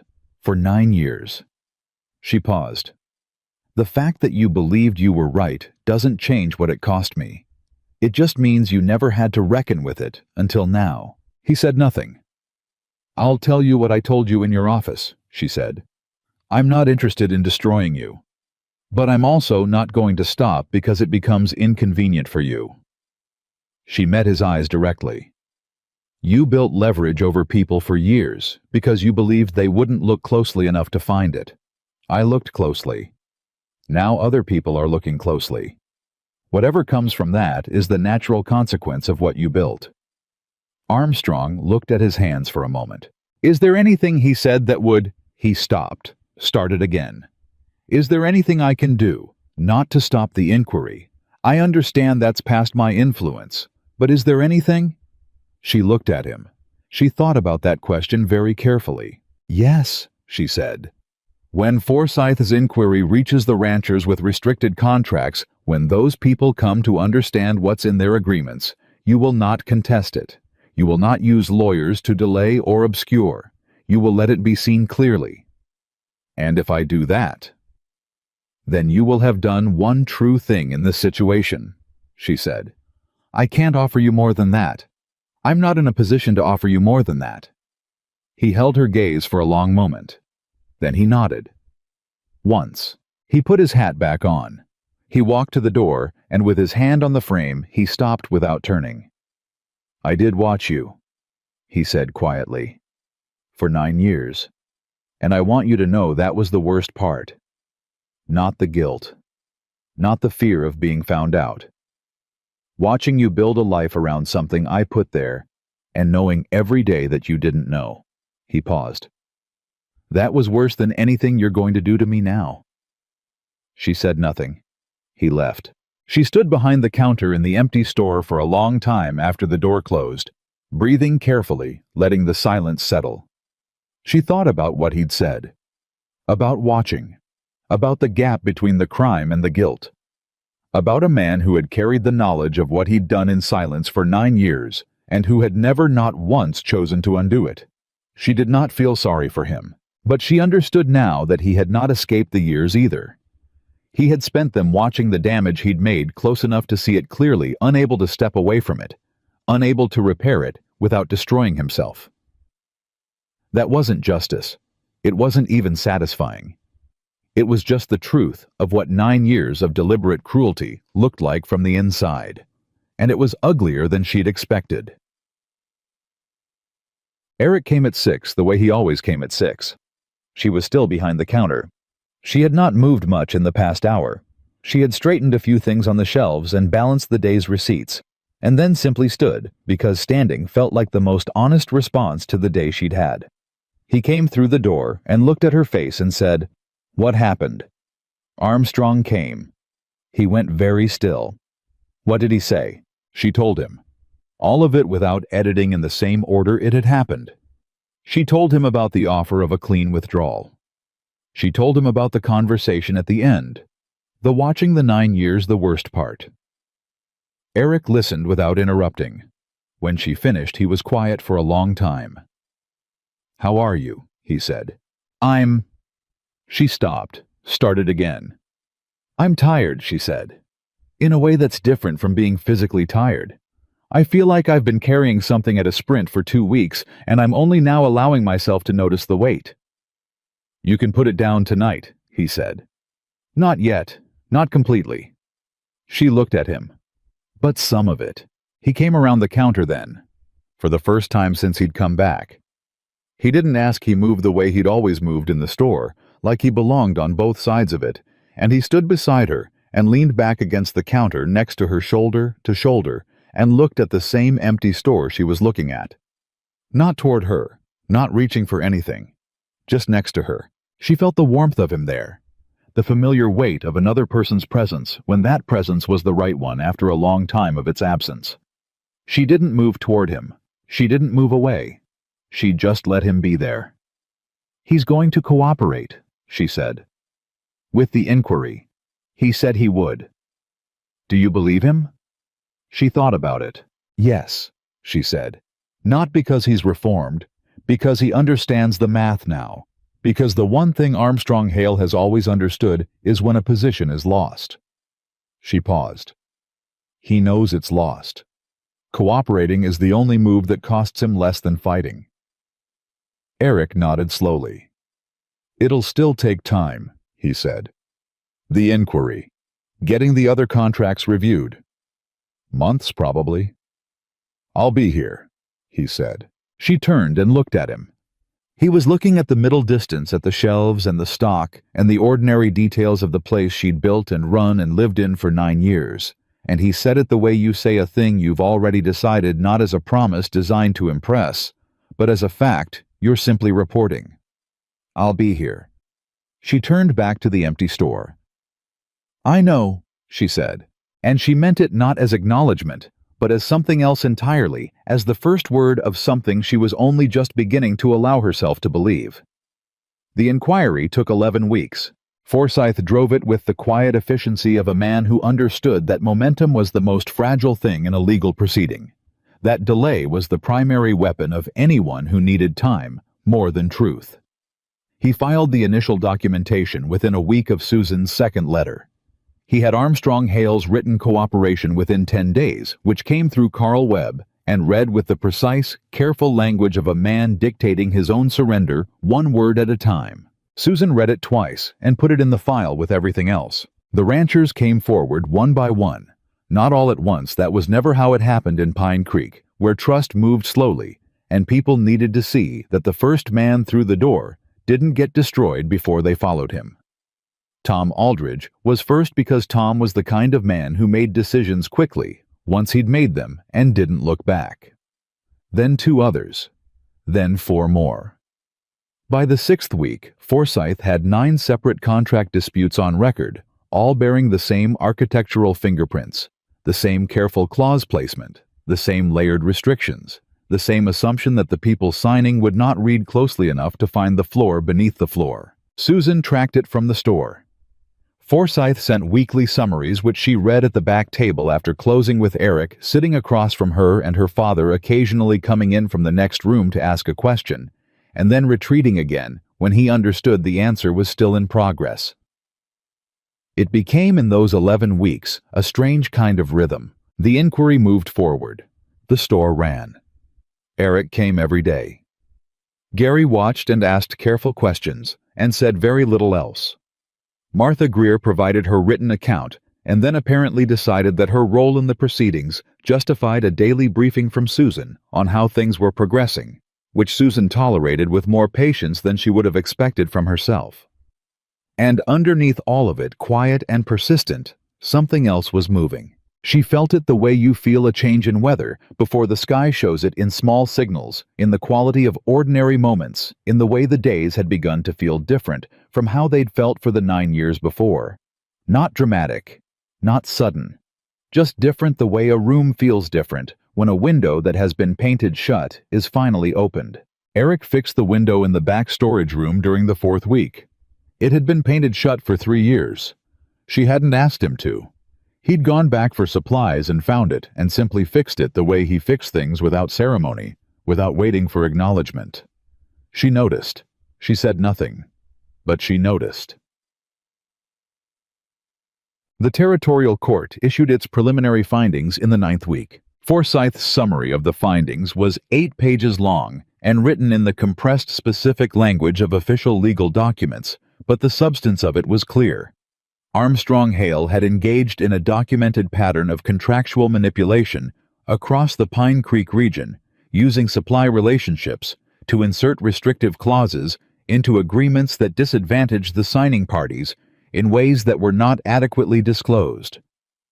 The court found the non-compete clause in Susan's contract void under the paragraph 8 exemption. It recommended further review of 6 additional contracts. On the question of the letter, Eric's letter, Armstrong's letter, the piece of paper that had been folded and carried for 9 years, the court's language was more careful but no less clear. It described the conduct as constituting deliberate misrepresentation resulting in material harm to identified parties, and it referred the matter to a higher authority for determination of appropriate remedy. Susan read that section 3 times. Deliberate misrepresentation resulting in material harm. 9 years of her life summarized in 8 words of legal language. She was not sure whether that was diminishing or clarifying. She decided after a moment that it was both. She folded the summary. She put it in the file. She went back out to the front of the store and served the 3 customers waiting there. And when the last one left, she stood in the quiet and let herself feel the full weight of what those 8 words meant. It was real. It was documented. It existed now in the permanent record of a territorial court, and not just in her memory, and not just in Eric's memory, and not just in Armstrong Hale's careful, patient conscience. It was real. Eric came that evening, and she showed him the summary. He read it standing at the counter. He read it the way she'd read it twice through, with the particular stillness of someone absorbing something they've been waiting a long time to see. He set it down. He didn't say anything for a long moment. "It's not everything," she said. "It doesn't give us back the time." "No. And the higher authority review could take months more, or nothing could come of it."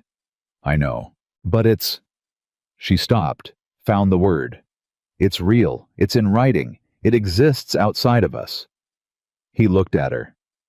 "It's the first time," he said slowly, "that anyone outside this situation has looked at what happened and said, yes, that happened.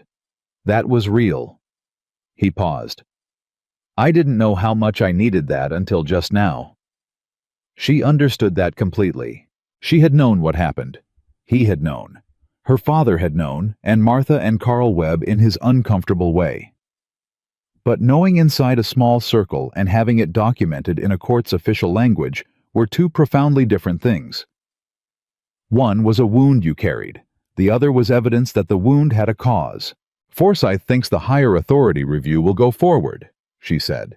"He thinks the letter is the strongest piece. He said, and I'm quoting him, that he has rarely seen documentation so precisely self-incriminating." Eric almost smiled at that. "Armstrong always was thorough," he said. "Too thorough."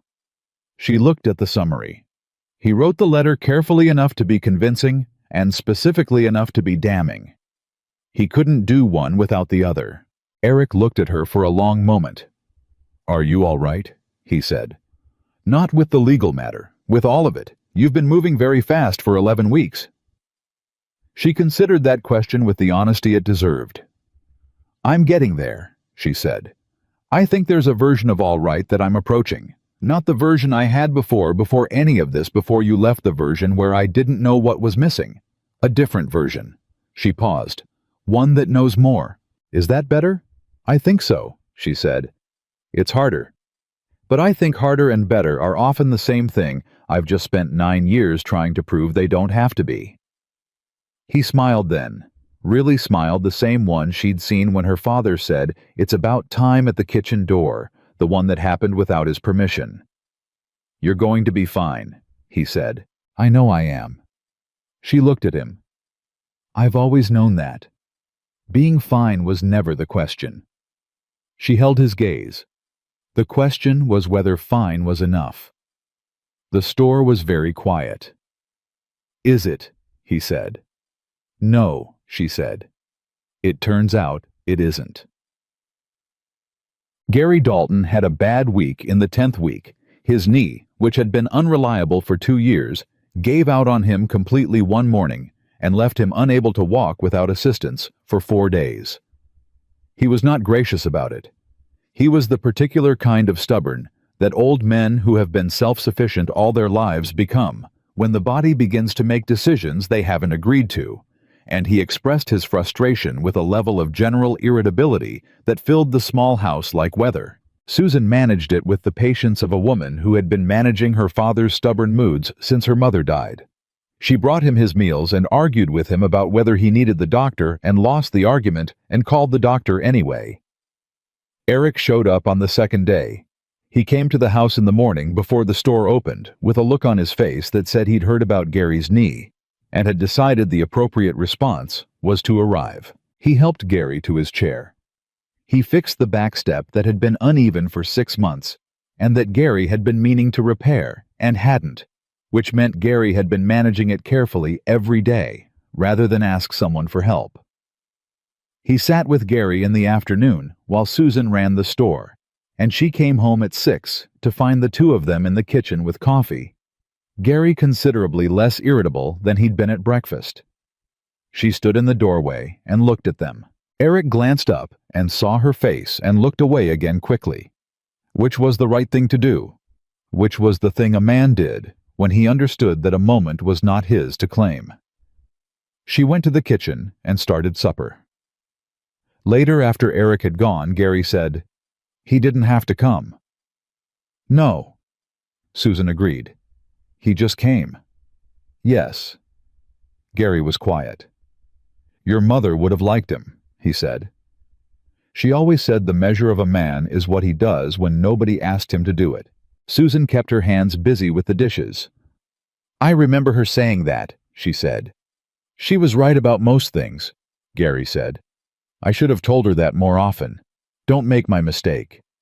She turned and looked at her father. He was looking at her with the direct, quiet expression he reserved for the things he meant most.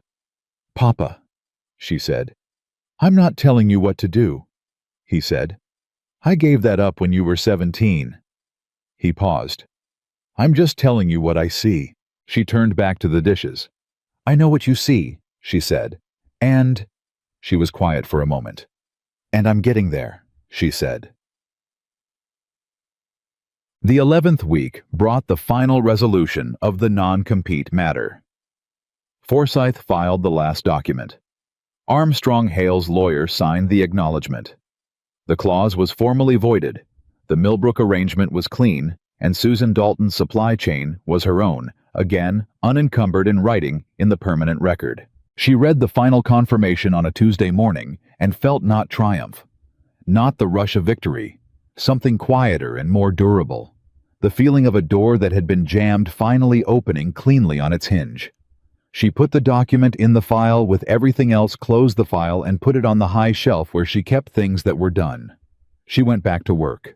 At noon, Martha Greer came in wearing her good coat, which she reserved for occasions she'd decided were significant. "It's over," Martha said.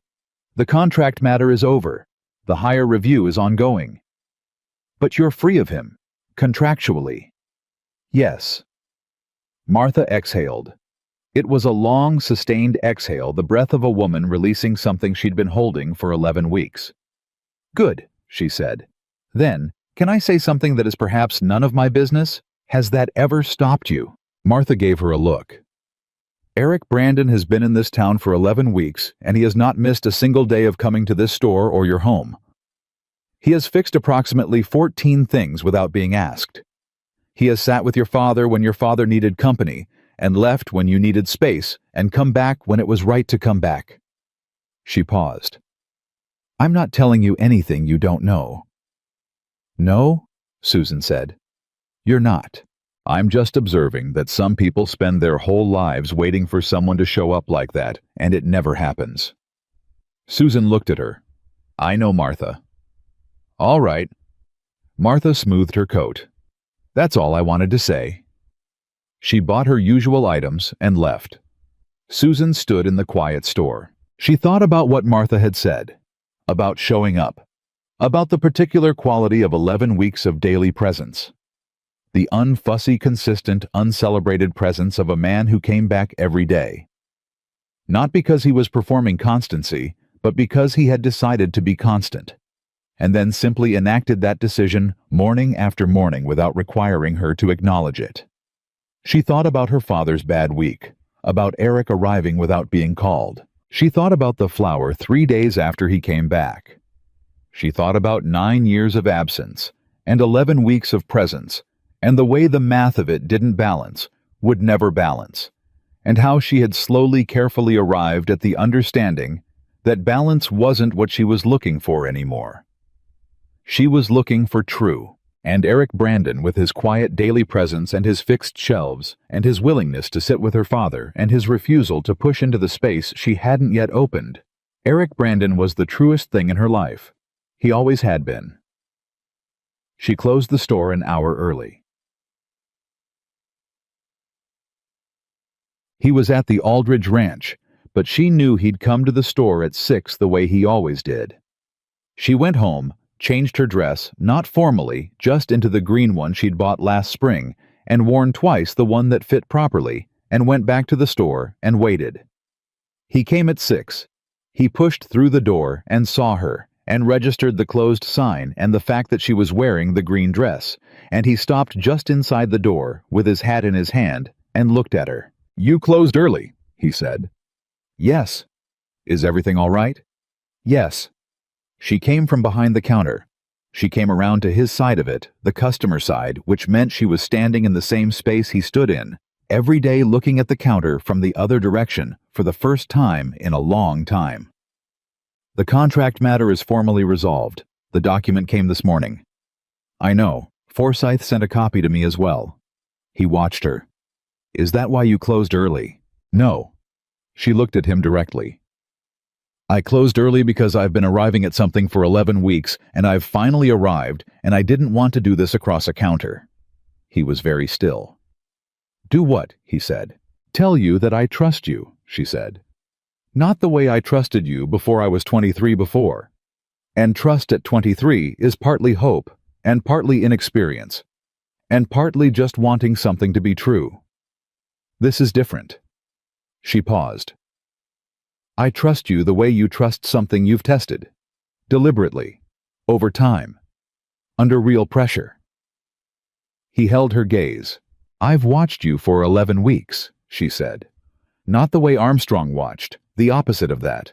I watched you because I needed to know who you were now, not who you were when I was 23. And what I found is that you're more than I remembered. Not louder, more. She stopped. Started again. You showed up for my father when he needed it. You fixed things without turning it into a statement. You stood next to me in the store that night and didn't reach for anything. You knew without being told exactly how much space I needed, and you gave it. She looked at him. That's not something you perform. That's something you are. Eric said nothing. His jaw was tight in the way it got when he was holding something in. I'm not asking you to start over, she said. I'm not asking you to pretend 9 years didn't happen, or that we're 23 again. I'm asking you to build forward from here, from what we actually are now. She paused. If you want that.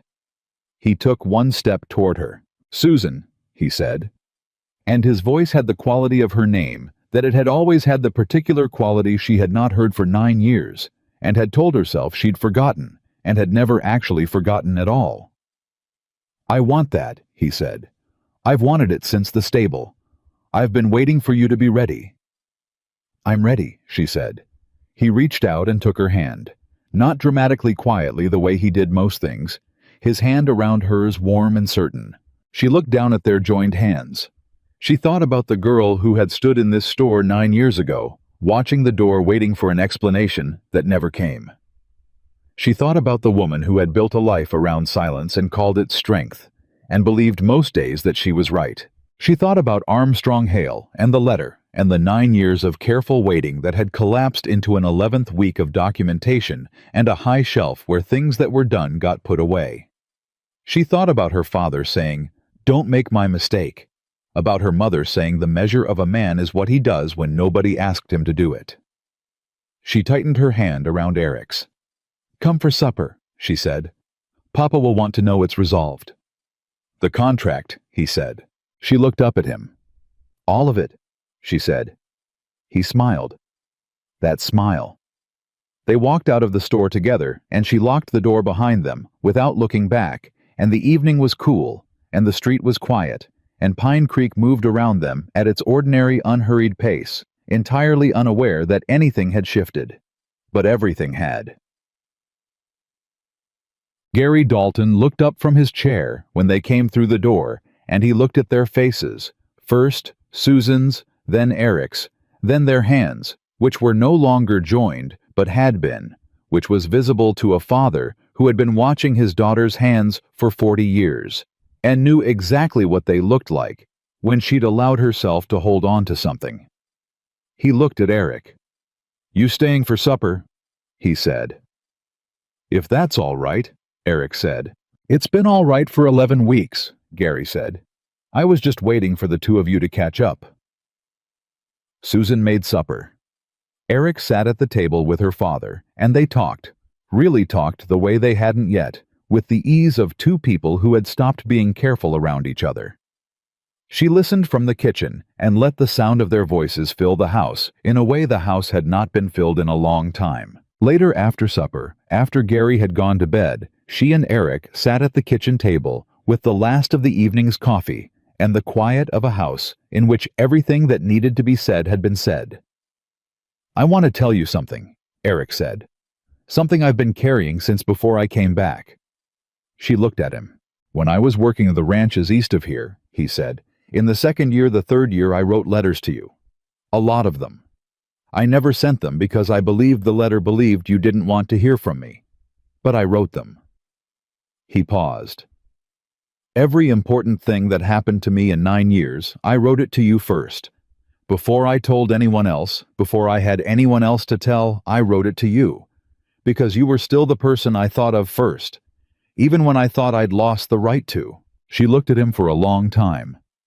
"What happened to them?" she said. "I still have them." He met her eyes. "I didn't burn them. I don't know why. I kept telling myself I would, and I never did." She thought about that. About 9 years of letters written to a woman who never knew they existed. About the particular loneliness of writing to someone you believed you'd lost. Not as performance, not as therapy, but simply because they were still the first person you thought of. "I'd like to read them," she said. "Someday.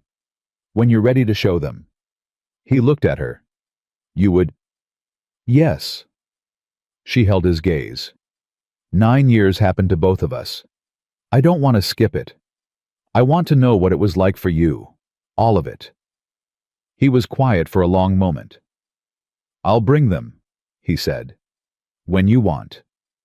"Not yet," she said. "But soon." He nodded. Outside, the wind had picked up. The kitchen was warm. Everything in the house was exactly where it had always been, and nothing in it was the same as it had been 2 months ago. And somehow both of those things were true at once, and neither of them contradicted the other. She looked at the man across the table from her. Not with the urgent, desperate need of a 23-year-old who had loved him without fully understanding what love cost, but with the clear, steady recognition of a woman who had spent 9 years learning the weight of absence, and 11 weeks learning the weight of presence, and had arrived finally at the knowledge of which one she chose. She chose this. She chose the warm kitchen and the quiet table and the man who had written 9 years of letters he never sent and fixed 14 things without being asked and shown up on a bad week without being called. She chose the hard, true thing over the manageable, fine thing. She always had. She just hadn't known until now that it had survived. Tonk. The higher authority review concluded 4 months later and found in full accordance with Forsyth's documentation. Armstrong Hale accepted the findings without appeal. He closed his Pine Creek office by the end of the year and relocated quietly to a territory 200 miles east. No one in Pine Creek marked his departure with much ceremony. His name came up occasionally for a while, the way the names of difficult seasons come up as reference, as measurement, as the thing you look back at to understand how far you've come. Eric worked the Aldridge Ranch through the fall and into the winter, and in the spring, Tom Aldridge offered him a permanent position with a stake in the grazing operation, which Eric accepted with the handshake of a man who had finally found solid ground under his feet. Gary Dalton's knee improved enough that he stopped being irritable about it, which Susan considered a full recovery. Martha Greer told the story of what she'd heard on the post office steps approximately 200 times over the following year, with increasing dramatic detail each time, and Susan had long since accepted that this was Martha's right and possibly her destiny. And on an evening in early spring, when the store was closed and the street outside was quiet, Eric Brandon stood in the place where he had stood every day for months and asked Susan Dalton if she would consider being his wife. He asked it simply, without speeches, without staging. He just asked. She didn't answer immediately. She stood across from him, in her own store, in the space she had built and run and defended. And she thought about everything that had led to this moment, the 9 years, and the letter, and the confrontation, and the inquiry, and the 11 weeks of daily presence, and the long, slow, careful work of learning to trust what was true. She thought about her mother, and her father's voice saying, "Don't make my mistake." She thought about the woman she had been at 23 and the woman she was now, and the distance between them measured not in years, but in everything the years had contained. She looked at Eric. "Yes," she said. One word. The same word she'd been building toward for 11 weeks. The same word that once spoken carried the full weight of everything that had survived the love that had lived through 9 years of silence, and one deliberate lie, and one woman's slow, determined refusal to let grief be the end of her story. Just yes. And it was enough to rebuild everything on. That was the truth of it. Not the court documents or the paragraph 8 exemption, or even the letter finally put away in a box, where things that were done were kept. The truth of it was a woman who had loved a man in silence for 9 years, and a man who had written 9 years of letters to that same woman and never sent them, and a single evening in a kitchen in Pine Creek, Colorado, when they stopped being careful and started being honest. And from that honesty, they built the life that had always been theirs to build.